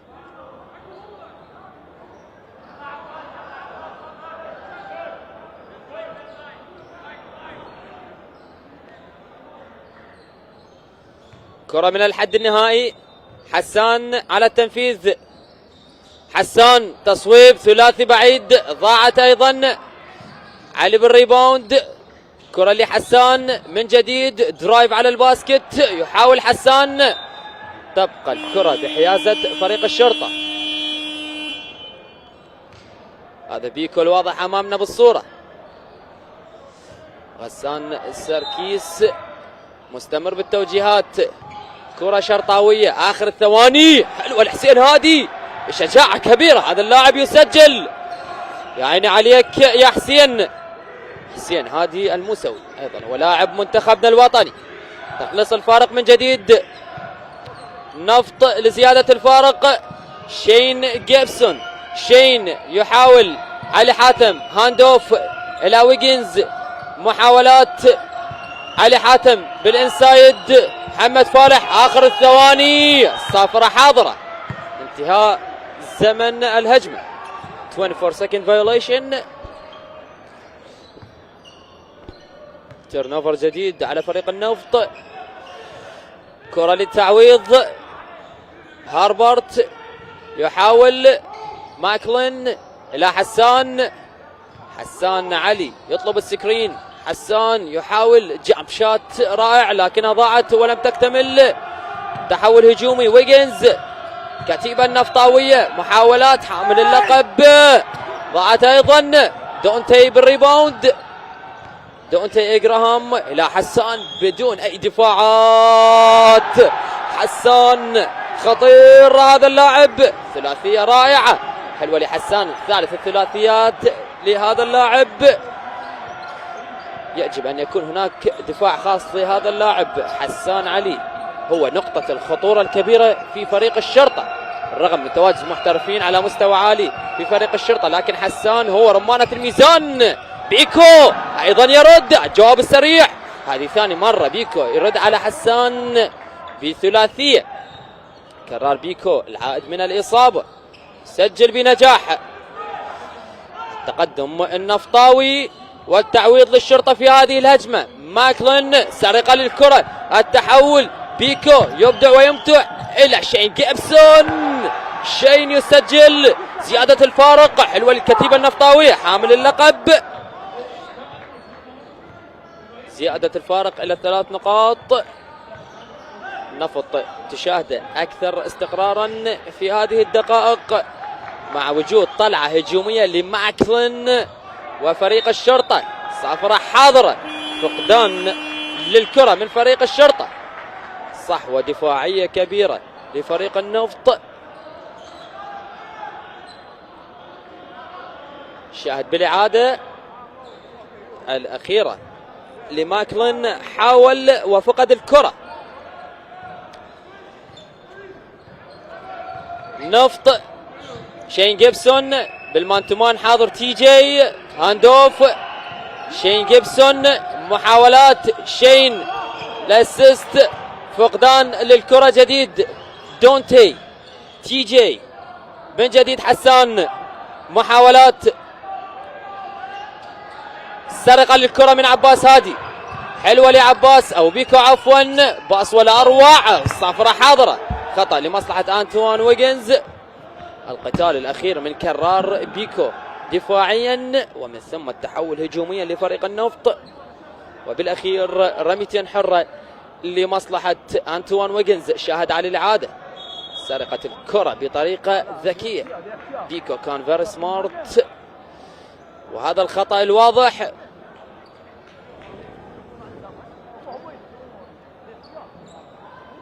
أنتوان ويجنز تجارب سابقة الأهلي القطري، باوك اليوناني، أهلي حلب السوري. على التنفيذ، أولى الرميات قصيرة ضاعت.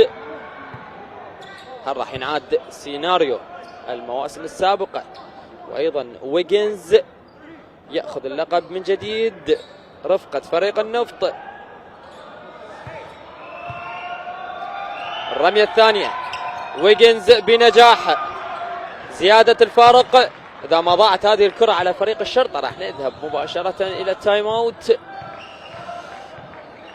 تيري جيمس، تيري يحاول الملقب بتي جي إلى حسان، حسان محاولات علي مؤيد بالإنسايد، دونتي إجراهام يقاتل هذا اللاعب، بلوك ولا أروع من علي حاتم، نوتن ماي باسكت، حلوة للاعب السنتر علي حاتم الذي يتميز بالبلوك شوت دائما. شين جيبسون فريق النفط إذا سجلت هذه الكرة مباشرة رايحين على التايم اوت. كرة لشين ضاعت، تي جي سرقة للكرة، علي مؤيد، هل راح يكون هناك استعراض اكسترا باس تيك ذا بول اوت. حسان حلوة لفريق الشرطة، تدوير الكرة، جيمس تي جي إلى دونتي، محاولات ودفاعات خارقة من علي حاتم. انتظار القرار، هل هناك رميتين لمصلحة دونتي إجراهام؟ شاهد على الإعادة، دونتي يتلاعب بالدفاعات النفطاوية وبالأخير يحصل على الرميتين.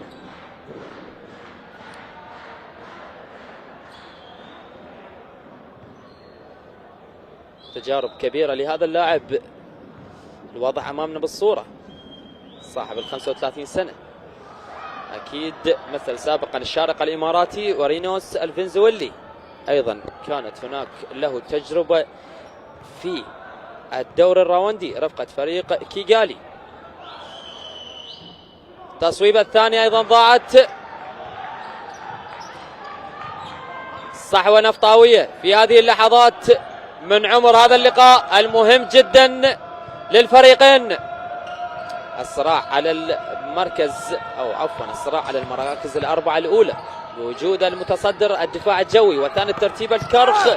كرة من جديد بيكو أضاحة، تحول هجومي، شاهد الاسيست حسان، راح يفنش بالريفيرس، نعم حلوة لحسان، تحسب لك يا حسان. ران جيم والسرعة كبيرة من هذا اللاعب، الصعود من المنطقة الخلفية للمنطقة الأمامية. حسان من جديد سرقة للكرة لكنها تبقى بحيازة فريق النفط. إذن شاهدنا صحوة النفطاوية ومحاولات للشرطة للتعويض. فارق النقطتين حاضر 59 النفط 57 الشرطة. دقيقتين و33 ثانية متبقي على انتهاء الزمن هذه الفترة مع وجود التايم اوت ووقت مستقطع لمدرب فريق الشرطة اللبناني غسان سركيس.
عودة من جديد أحبة المتابعين، تكملة أحداث اللقاء.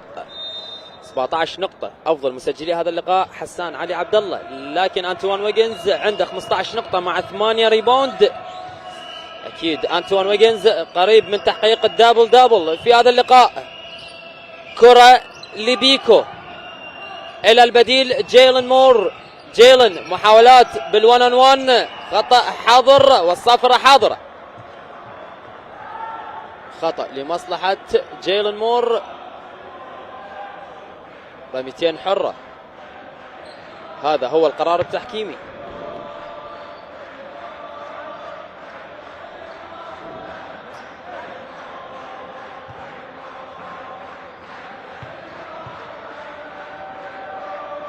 أولى المحاولات جيلن مور بنجاح.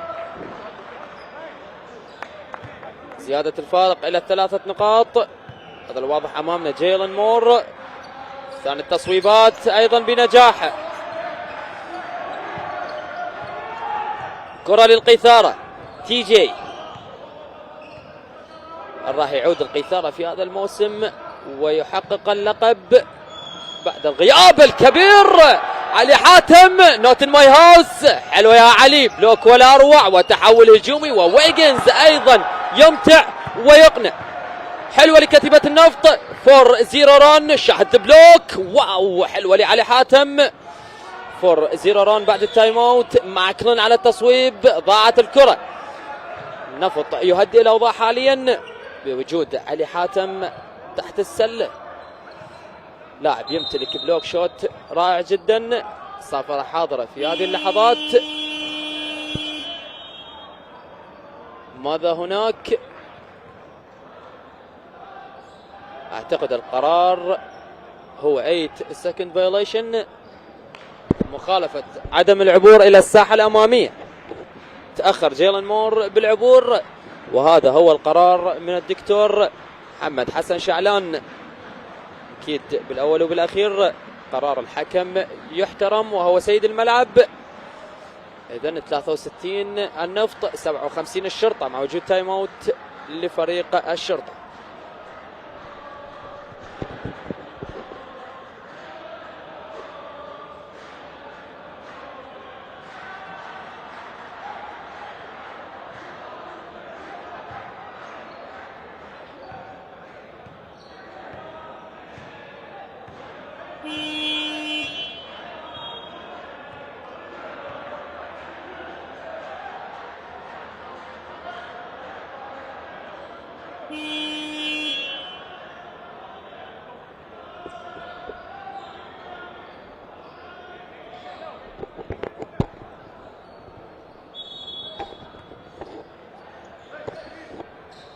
عدنا من جديد أحبة المتابعين.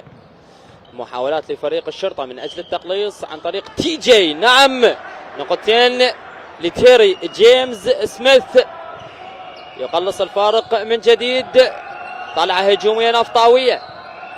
بداية هذه الهجمة جيلن مور، محمد فالح فيك ولا اروع، صافره حاضره، خطا لمصلحه محمد فالح، خطا باشاره من الدكتور مهند جواد حسن. كره من الحد الجانبي او من الحد النهائي عفوا. جيلن مور من جديد. ماذا تحدث خالد يحيى في التايم اوت مع فريق النفط؟ كيف ستكون الامور؟ جيلن تصويب، ضاعت هذه الكره حلوه للعائد الى التشكيل الخماسي. محمد صلاح يؤمن الريباوند، كره لحسان، هو الوحيد القادر على التقليص اكيد. حسان جنب شات، حلوه يا حسان، افضل مسجلي هذا اللقاء. حسان مستوى رائع جدا، هدوء لهذا اللاعب يعطيه الافضليه بالفينش. شاهد على الاعاده، حاول بالدرايف ومن ثم اخذ تصويبه سريعه. هذه قيمه حسان كلاعب منتخب وطني متواجد في كتيبه فريق الشرطه. كره للتعويض لفريق النفط. جيلن مور، جيلن 1 on 1 situation، ستيب باك، محاولات بيكو، تصويب، ضاعت. ويجنز على السكند تشانس، حلوه يا ويجنز، ريباوند هجومي.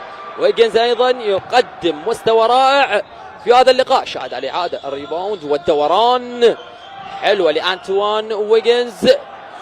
الكره نفطاويه، ويجنز اخر الثواني، ضاعت هذه الكره مع بقاء التقدم لفريق النفط، وهذا ما انتهت عليه الفتره الثالثه. شاهدنا تألق رائع من حسان علي قبل نهاية هذه الفترة. أيضا ويجنز سجل بنجاح وزاد الفارق، 65 النفط 61 الشرطة. استراحة قصيرة ومن ثم العودة لتكملة أحداث هذا اللقاء بفترته الرابعة. لا تذهبوا بعيدا، تكرموا بالبقاء معنا.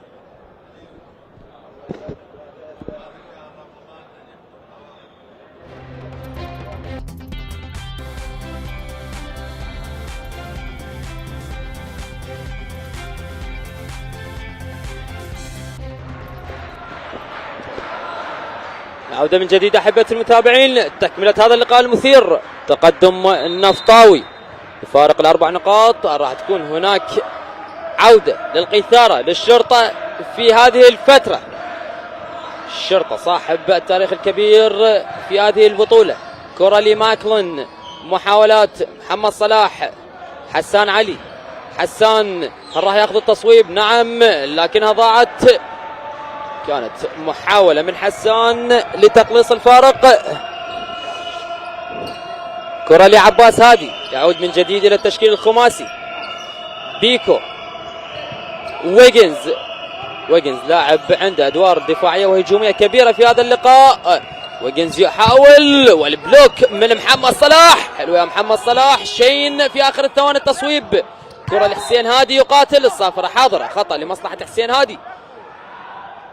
شاهدنا الدخول الأخير، شاهد ويجنز والبلوك حاضر. أعتقد هناك نقطتين يجب أن تكون في هذه اللقطة. راح تكون هناك عودة للآي ار اس. محمد صلاح اعترض الكرة الأخيرة، لكن تمشي المباراة ويمشي اللقاء. تيري جيمس سميث في بناء الهجمة وصناعة اللعب. محاولات تيري جيمس، التصويب ان اوت، لكنه يسجل، يقلص الفارق من جديد. فارق النقطتين، مباراة ولعت آخر الفترات، حلوة للكتيبة النفطاوية والكتيبة الشرطاوية. لقاء مثير ومنتظر جدا. محمد فالح، محاولات حلوة يا محمد، والتكملة حاضرة بالفينجر تيب بأطراف الأصابع من علي حاتم. شاهد بالإعادة، حاول بالإيد اليسار محمد فالح، وعلي حاتم كان بالموعد. كرة من جديد تير سميث، فيك ولا أروع. محاولات، الصافرة حاضرة، خطأ شخصي لمصلحة شين جيبسون. أصوات الجماهير في قاعة الشعب الدولية، تشجيع مستمر من جماهير فريق النفط وفريق الشرطة. محمد يحاول، محمد صلاح، الريباوند نعم لفريق الشرطة. القيثارة. حسان فعيك والأرواح الولي حسان، صافرة حاضرة، خطأ لمصلحة حسان علي عبد الله.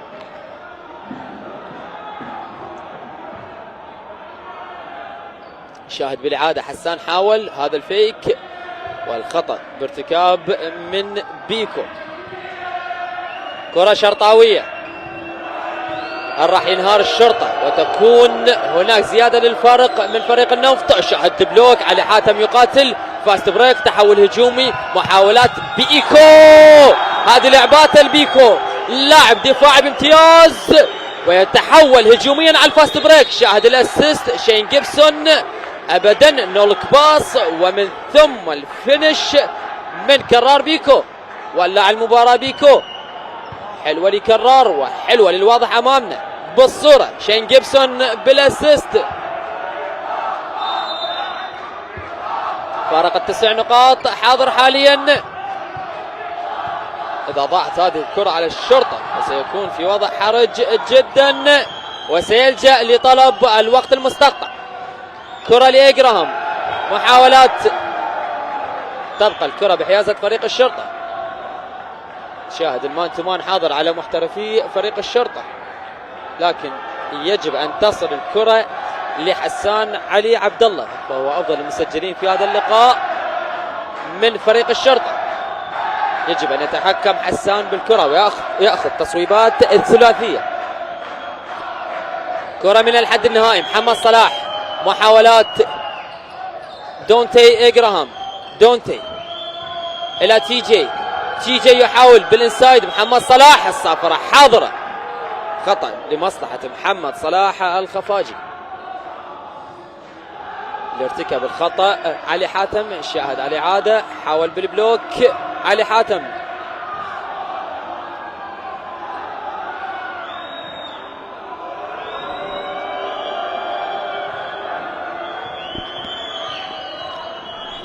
أولى الرميات الخفاجي بنجاح الوصول للنقطة رقم 7 في رصيد الشخصي. أكيد هو يمتلك معدل تهديفي في هذا السيزون 14 نقطة في كل مباراة مع 6 ريباوند و1 اسيست. هذه أرقام محمد صلاح، يسجل بنجاح، تقلص الفارق من جديد. كرة مع بيكو، بيكو يحاول، كرار كروس اوفر، دخول الاستعراض، ضاعت هذه الكرة. تأمين الريباوند من محمد صلاح، تهدئة الأوضاع من كتيبة فريق الشرطة. تي جي، هجمة مهمة جدا، حسان علي عبد الله، بول فيك، حسان، صافرة حاضرة، خطأ لمصلحة حسان علي عبد الله. أكيد الكلام واضح من الكوتش خالد يحيى مدرب فريق النفط، الملازمة الدفاعية من بيكو لحسان لإيقاف خطورته، هذا اللاعب خطير جدا. كرة لتي جي، تي جي، تيري جيمز، تيري آخر الثواني، ستيب باك، تصويب، ضاعت هذه الكرة. ويجنز بالريباوند، شين جيبسون المتميز، شين قادر على التسجيل في أي ثانية وفي أي زمان وفي أي مكان. كرة لعلي حاتم، هاند اوف، بيكو، كرار، شين جيبسون، الصعفرة حاضرة، اوفنسيف فاول لمصلحة هذا اللاعب حسان علي. خطأ هجومي يرتكبه فريق النفط حاليا، تيرن اوفر. شاهد بالإعادة، شين جيبسون، والخطأ واضح على فريق النفط. عودة من جديد لعلي مؤيد بالتشكيل الخماسي لمصلحة فريق الشرطة. حسان، محاولات، إذا كانت هناك عودة راح تكون من حسان أكيد.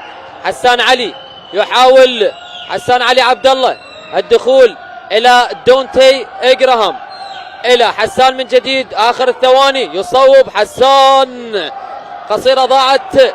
تأمين الريباوند من ويجنز، ويجنز أكيد حاليا وصل إلى دابل، عمل أكثر من ريباوند هجومي ودفاعي، وهو مسجل جيد في هذا اللقاء.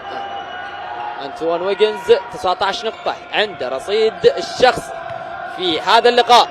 كرة لجايلن مور، جايلن، دخول رائع لهذا اللاعب، شاهد الاسيست والفينش بطريقة مثالية من علي حاتم. شاهد بالعادة، كروس اوفر، دخول، والاسيست بالدليفري حاضر من جايلن مور. حلوة لكتيبة فريق النفط. الصحوة في هذه الفترة، محاولات محمد صلاح، فقدان الكرة. علي حاتم يقدم أداء دفاعي كبير. شاهد بالإعادة الاسيست من دونتي جراهام، ومحمد فقد الكرة. قرار صحيح، انتقال الحيازة لمصلحة فريق النفط حامل لقب الدوري. جيلن مور، جيلن، علي حاتم، بيكو، تدوير الكرات إلى ويجنز. أنتوان دبل سكرين حاضر، ويجنز أيضا يتفاعل في هذه اللقطة. كرة ضاعت، ويجنز من جديد، اكسترا باص، كيك دبل اوت إلى بيكو. ويجنز على 3 بوينت، حلوة لأنتوان، يعني عليك يا سلام. أنتوان ويجنز من الداون تاون يضرب هذا اللاعب. شاهد بالإعادة، والكرة بنجاح في سلة فريق الشرطة. التقدم لمصلحة فريق النفط حاليا، الوصول للنقطة 77 مقابل 65 نقطة لفريق الشرطة. شاهد تفاعل الجماهير، جماهير فريق النفط الحاضرة في قاعة الشعب الدولية، مسرح هذه المباراة من منافسات الدوري العراقي الممتاز بمرحلة الإياب.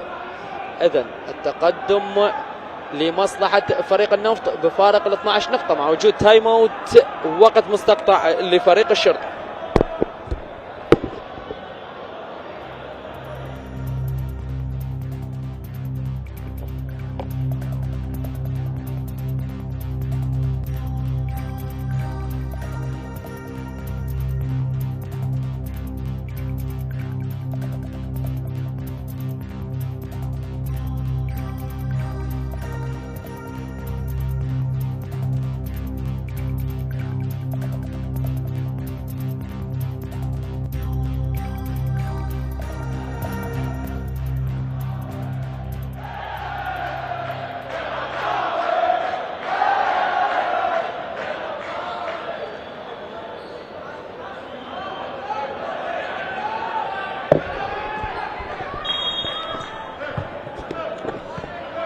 قضاء زمن التايم اوت احبة المتابعين، راح تكون هناك نقطة عودة في هذه الدقائق المهمة من زمن وعمر هذا اللقاء. التقدم لفريق النفط، اكيد المحاولات كبيرة من فريق النفط لرد الخسارة الاولى امام الشرطة في مرحلة الذهاب. كرة للقيثارة صاحب 3 ألقاب بالدوري. محاولات ماكلن على البلوك الرائع من جديد. علي حاتم يقدم مباراة دفاعية كبيرة. الصافرة حاضر، هل راح يكون هناك خطأ متعمد؟ سوء سلوك غير رياضي الذي يسمى الآن سبورتمان لايك فاول حسب قوانين الفيبا. شاهد بالإعادة، نعم هناك إعاقة متعمدة من حسان. حكام راح يذهبون إلى تقنية الاي ار اس.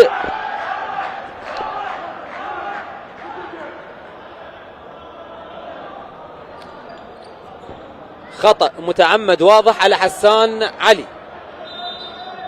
نعم هناك عودة لتقنية الاي ار اس مثل ما شاهدت بالإعادة. هناك تعمد واضح من حسان بارتكاب الخطأ.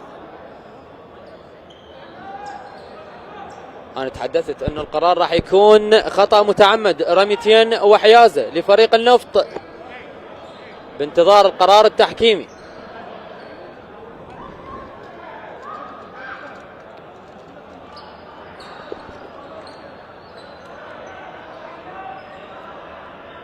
نعم رميتين وحيازة.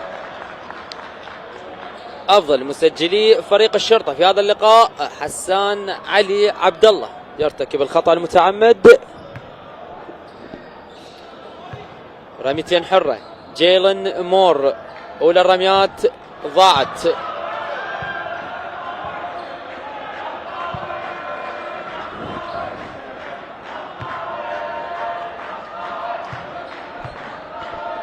جيلن مور ثاني الرميات ضاعت ايضا لهذا اللاعب. أفضل مسجلي اللقاء أنتوان ويجنز 22 نقطة مع 15 ريباوند. أكيد وصل للدبل دبل هذا اللاعب. 4 دقائق هي ما تبقى من عمر هذه الفترة. من جديد الخطأ على جيلن مور، هذه المرة الخطأ من الحد الجانبي.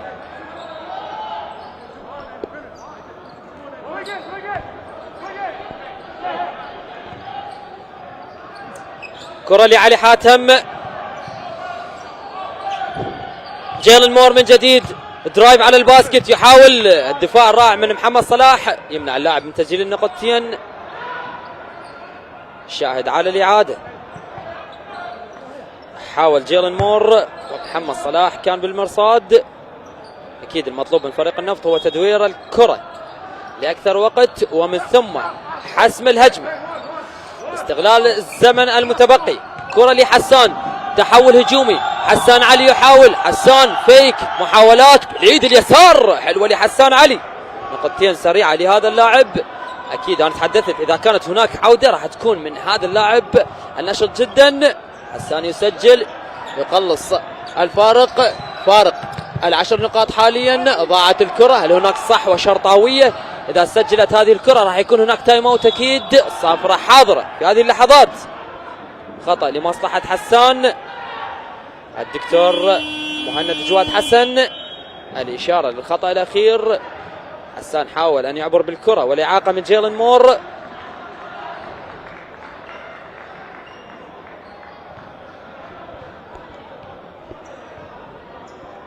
حسان على التصويب، أولى الرميات بنجاح.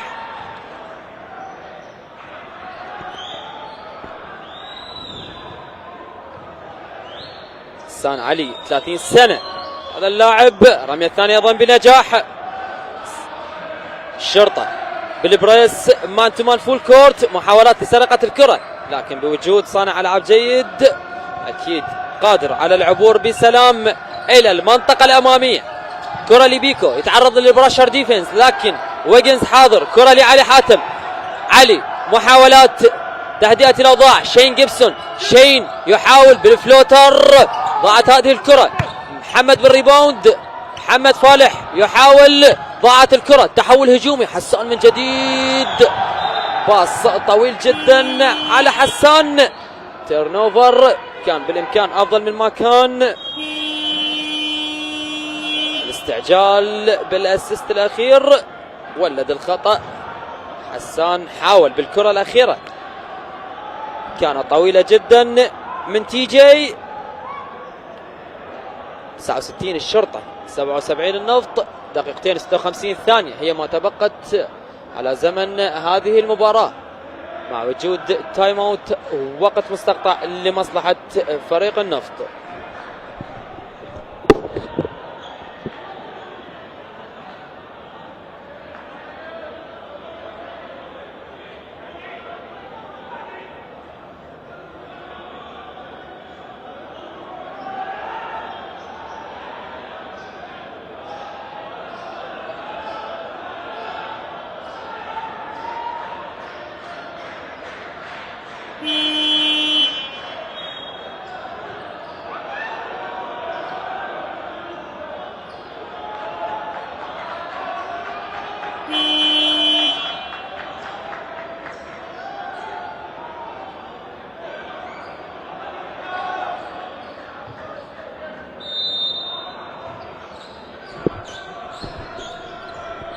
عودة من جديد أحبة المتابعين. تايم اوت لفريق النفط. محاولات أيضا لحامل لقب الدوري في هذه اللحظات، آخر دقائق هذه المباراة. كرة لبيكو، عفوا هذا عباس هادي. عباس يحاول، عباس إلى شين جيبسون. شين يخسر الكرة الأخيرة. كرة من جديد تي جي يحاول، المحترف الأمريكي إلى حسان. التصويب والصافرة حاضرة. خطأ شخصي لمصلحة حسان علي عبد الله، يكلف فريق النفط 3 رميات حرة. حلوة لحسان الأنشط من فريق الشرطة. شاهد على الإعادة. خطأ لمصلحة حسان. دقيقتين و28 ثانية، وقت كبير في عالم كرة السلة. وللرميات حسان بنجاح. حلوه لحسان علي عبد الله، الوصول للنقطه 26 في رصيد الشخصي.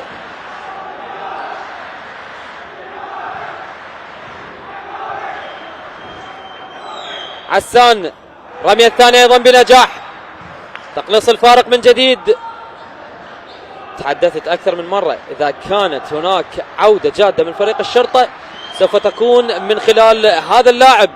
نعم 3 نقاط سريعة. هل راح يكون هناك فقدان للكرة؟ لا، النفط يعبر عن طريق المقاتل بيكو، أضاع الكرة. تحول هجومي لفريق الشرطة. ماكلين تهدئة الأوضاع إلى حسان علي من جديد.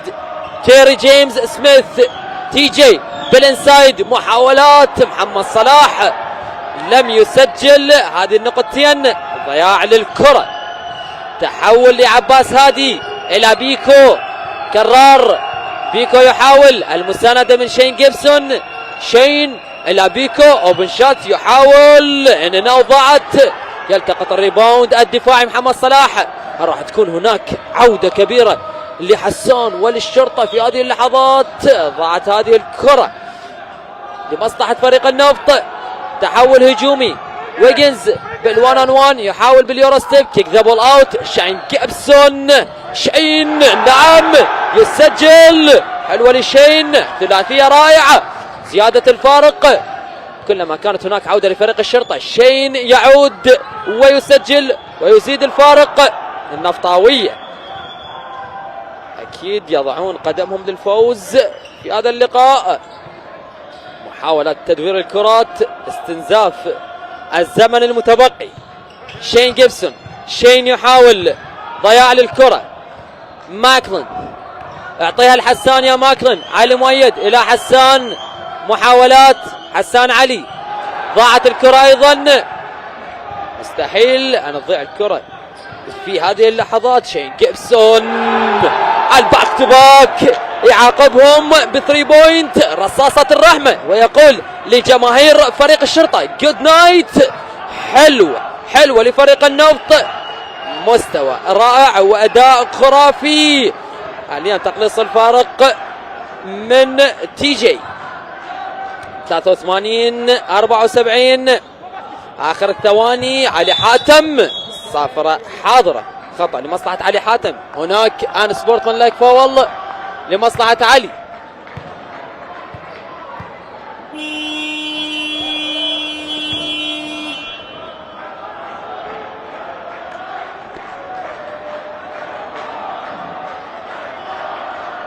رميتين وحيازة لمصلحة فريق النفط عن طريق لاعب السنتر علي حاتم. تي جي يغادر بالاخطاء الخمسة وياتي بديلا له حسين زهير. وللرميات بنجاح الولي علي حاتم.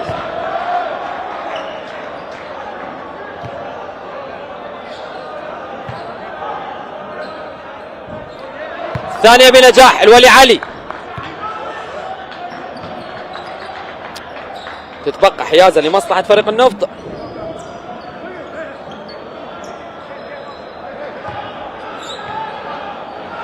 آخر ثواني هذا اللقاء. هناك محاولات من فريق النفط لإنهاء هذه المباراة بالفير بلاي على طريقة الان بي اي. آخر 16 ثانية متبقية. النفط قدم أداء رائع. أفضل لاعب في فريق النفط أكيد أنتوان ويجنز. إذن أحبة المتابعين 85 النفط 74 الشرطة. هذا ما ينتهي عليه نتيجة هذا اللقاء. إذن ألف مبروك لفريق النفط وحظ أوفر للشرطة. النفط يرد الخسارة الأولى ويحقق الفوز بالإياب واستمرار المنافسة على المراكز الأربعة الأولى بين فرق الترتيب. أكيد سعدت جدا بالتواجد معكم أحبة المتابعين، على أمل اللقاء بكم في مناسبات أخرى. إلى اللقاء.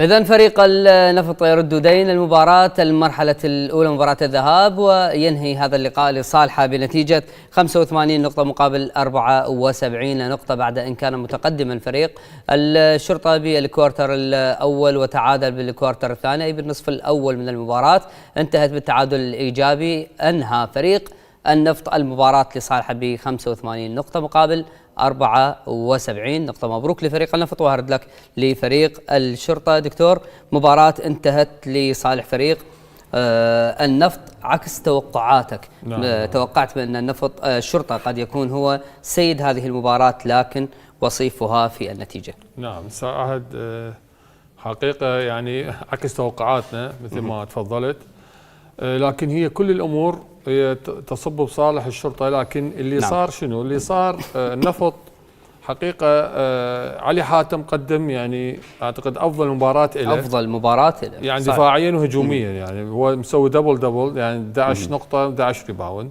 نعم، وأعتقد 3 بلوك. إضافة إلى ويجنز أيضا دبل مسجل 22 نقطة و15 ريباوند. إضافة اللاعب جيبسون مسجل 20 نقطة، يعني ويجنز وجيبسون مسجلين 42 نقطة، أكثر تقريبا نصف نقاط فريق النفط. اللي صار يعني عكس التوقعات، يعني بسبب فريق الشرطة خاصة الشوط الرابع، يعني فلت زمام الامور يعني تماما. يعني فريق غير منظم، لا هجوميا ولا دفاعيا، تنظر كثير، خاصه بالهجوم. يعني ما نعرف يعني شنو التكتيك حقيقه، تكتيك الهجوم شنو لصالح الشرطه ما اعرف. اللي اثر اكثر شيء علي حاتم استطاع ان اي لاعب بالانسايد ما يستطيع يسجل، اللاعب يقطع على السله يلعب. لذلك فريق الشرطة اعتمد على 3 بوينت نعم أكثر من المعتاد، وضيع كثير. يعني نسبته إذا هسه نشوفها أعتقد نسبته كلش منخفضة بال 3 بوينت بالشوط الثالث والرابع. نعم. فريق النفط الخطأ الكبير اللي صار شنو؟ اللي صار 3.7 من أصل 21. اي نعم 7 من اصل 21 يعني وفريق النفط 9 من اصل 29 اي 15%، 48% مقابل 46. بعد ان كان هو نسبته عاليه بالشوط الاول والشوط الثاني، بالفتره الاولى والفتره الثانيه. نعم. الخطا انا باعتقادي اللي صار النقطه الفارقه اعتقد بالكوارتر الثالث او بدايه الكوارتر الرابع، بعد ان لعب مدرب الشرطه لاعبين مركز واحد. طيب. بالسنتر اللاعب المحترف الامريكي واللاعب محمد صلاح. نعم. هنا فريق النفط صار اسرع من فريق الشرطه، واستطاع يسجل كثير من النقاط بالترانزيشن. هذا اللي اثر اعتقد اكثر شيء وحدث نقله. نعم.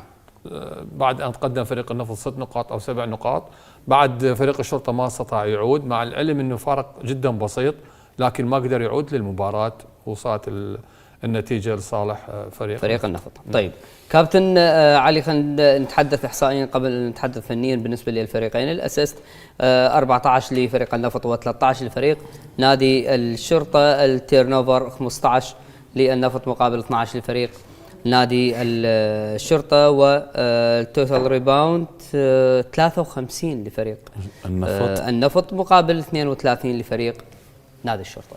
احصائيه واضحه جدا تدل على انه الفريق الشرطه اليوم بات واضحا للمشاهد بانه كان مرهق جسديا قبل ان يكون فنيا. شاهدنا هنالك حتى على ملامح بعض اللاعبين الارهاق والتعب كان واضحا بالنسبه لاغلب اللاعبين.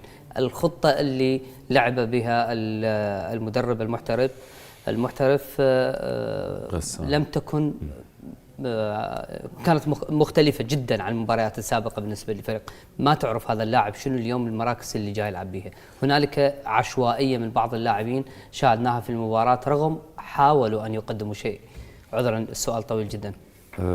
كابتن، قبل ما نخوض بلغة الأرقام، نعم، لأن تعرف الباسكت لغة أرقام. صحيح. هناك يعني ملاحظة مهمة جدا بالنسبة لفريق الشرطة، وهو الإعياء اللي واضح على الفريق.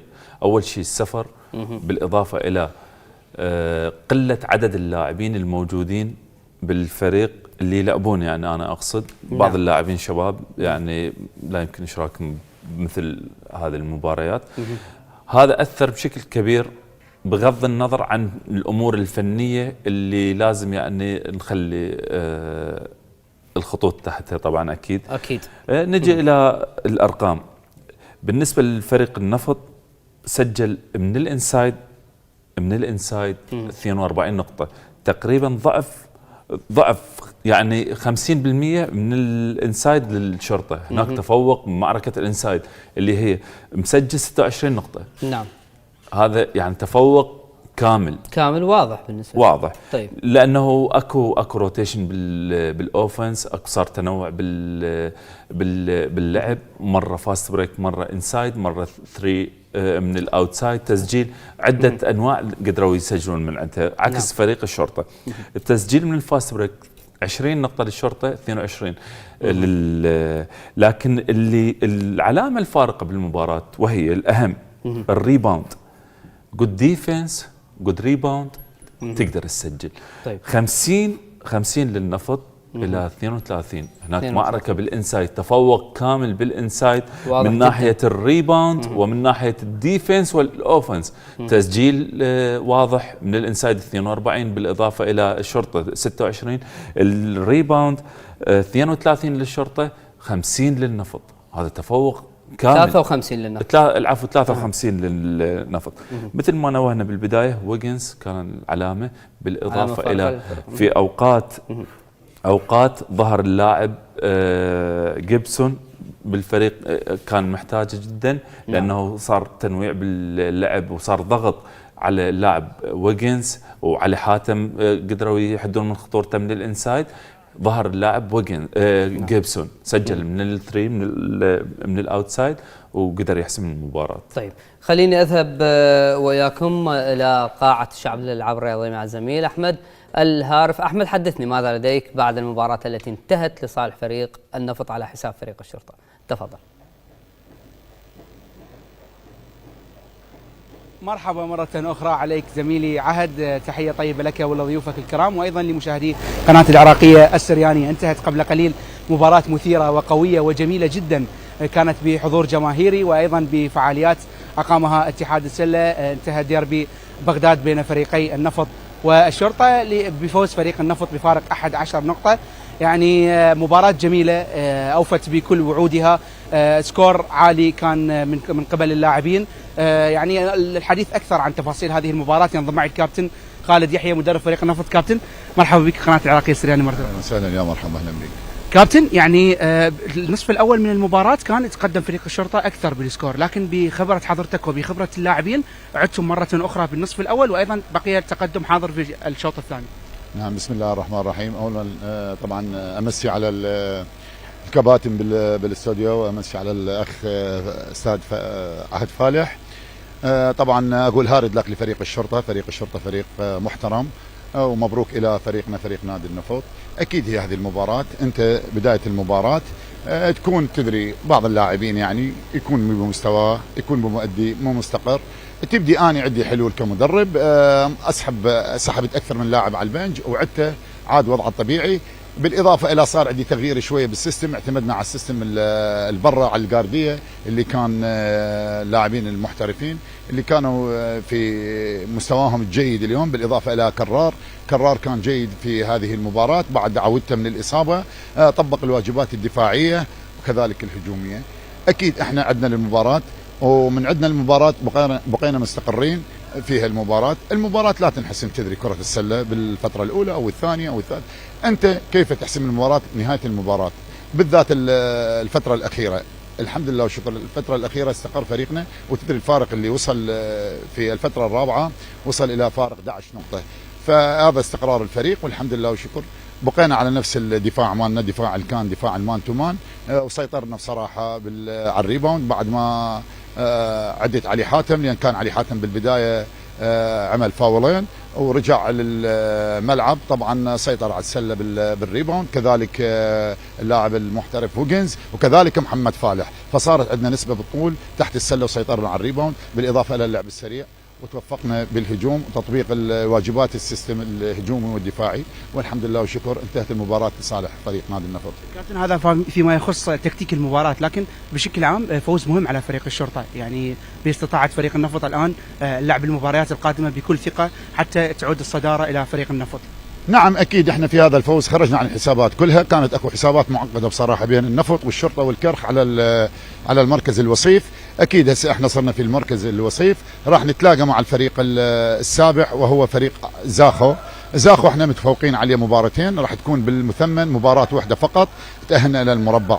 اكيد يعني هذا الفوز كان مهم جدا، وبصراحه رشحنا للمربع تقريبا 75%. شكرا جزيلا، موفقين ان شاء الله. شكرا لك حبيبي، شكرا. زميلي عهد، يعني فريق النفط سعيد جدا بهذا الانتصار الثمين على فريق الشرطة. بالمقابل فريق الشرطة لم تكن هذه نهاية الطريق هذه المباراة، يعني بانتظارهم مباراة مهمة في بطولة الوصل بعد أيام قليلة. يعني الآن أنتقل معك بالصوت والصورة على أمل أن ألتقي بك في مباريات أخرى وأمسيات رمضانية أخرى. شكرا جزيلا للزميل العزيز أحمد الهارف، بالتأكيد مراسل قناة العراقية الرياضية والسريانية التي تنقل عبرها هذه المباراة اليوم. بالتأكيد شكرا أحمد، وأعود بالحديث لك دكتور. أفضل لاعب في المباراة ويجنز بتسجيل 22 وريباوند 15 ويعني أفضل لاعب في هذه المباراة. نعم استاذ عهد، يستحق هذا الشيء ويجنز، لأن حقيقة لاعب أداء ممتاز بالهجوم بالدفاع، مستوى ثابت.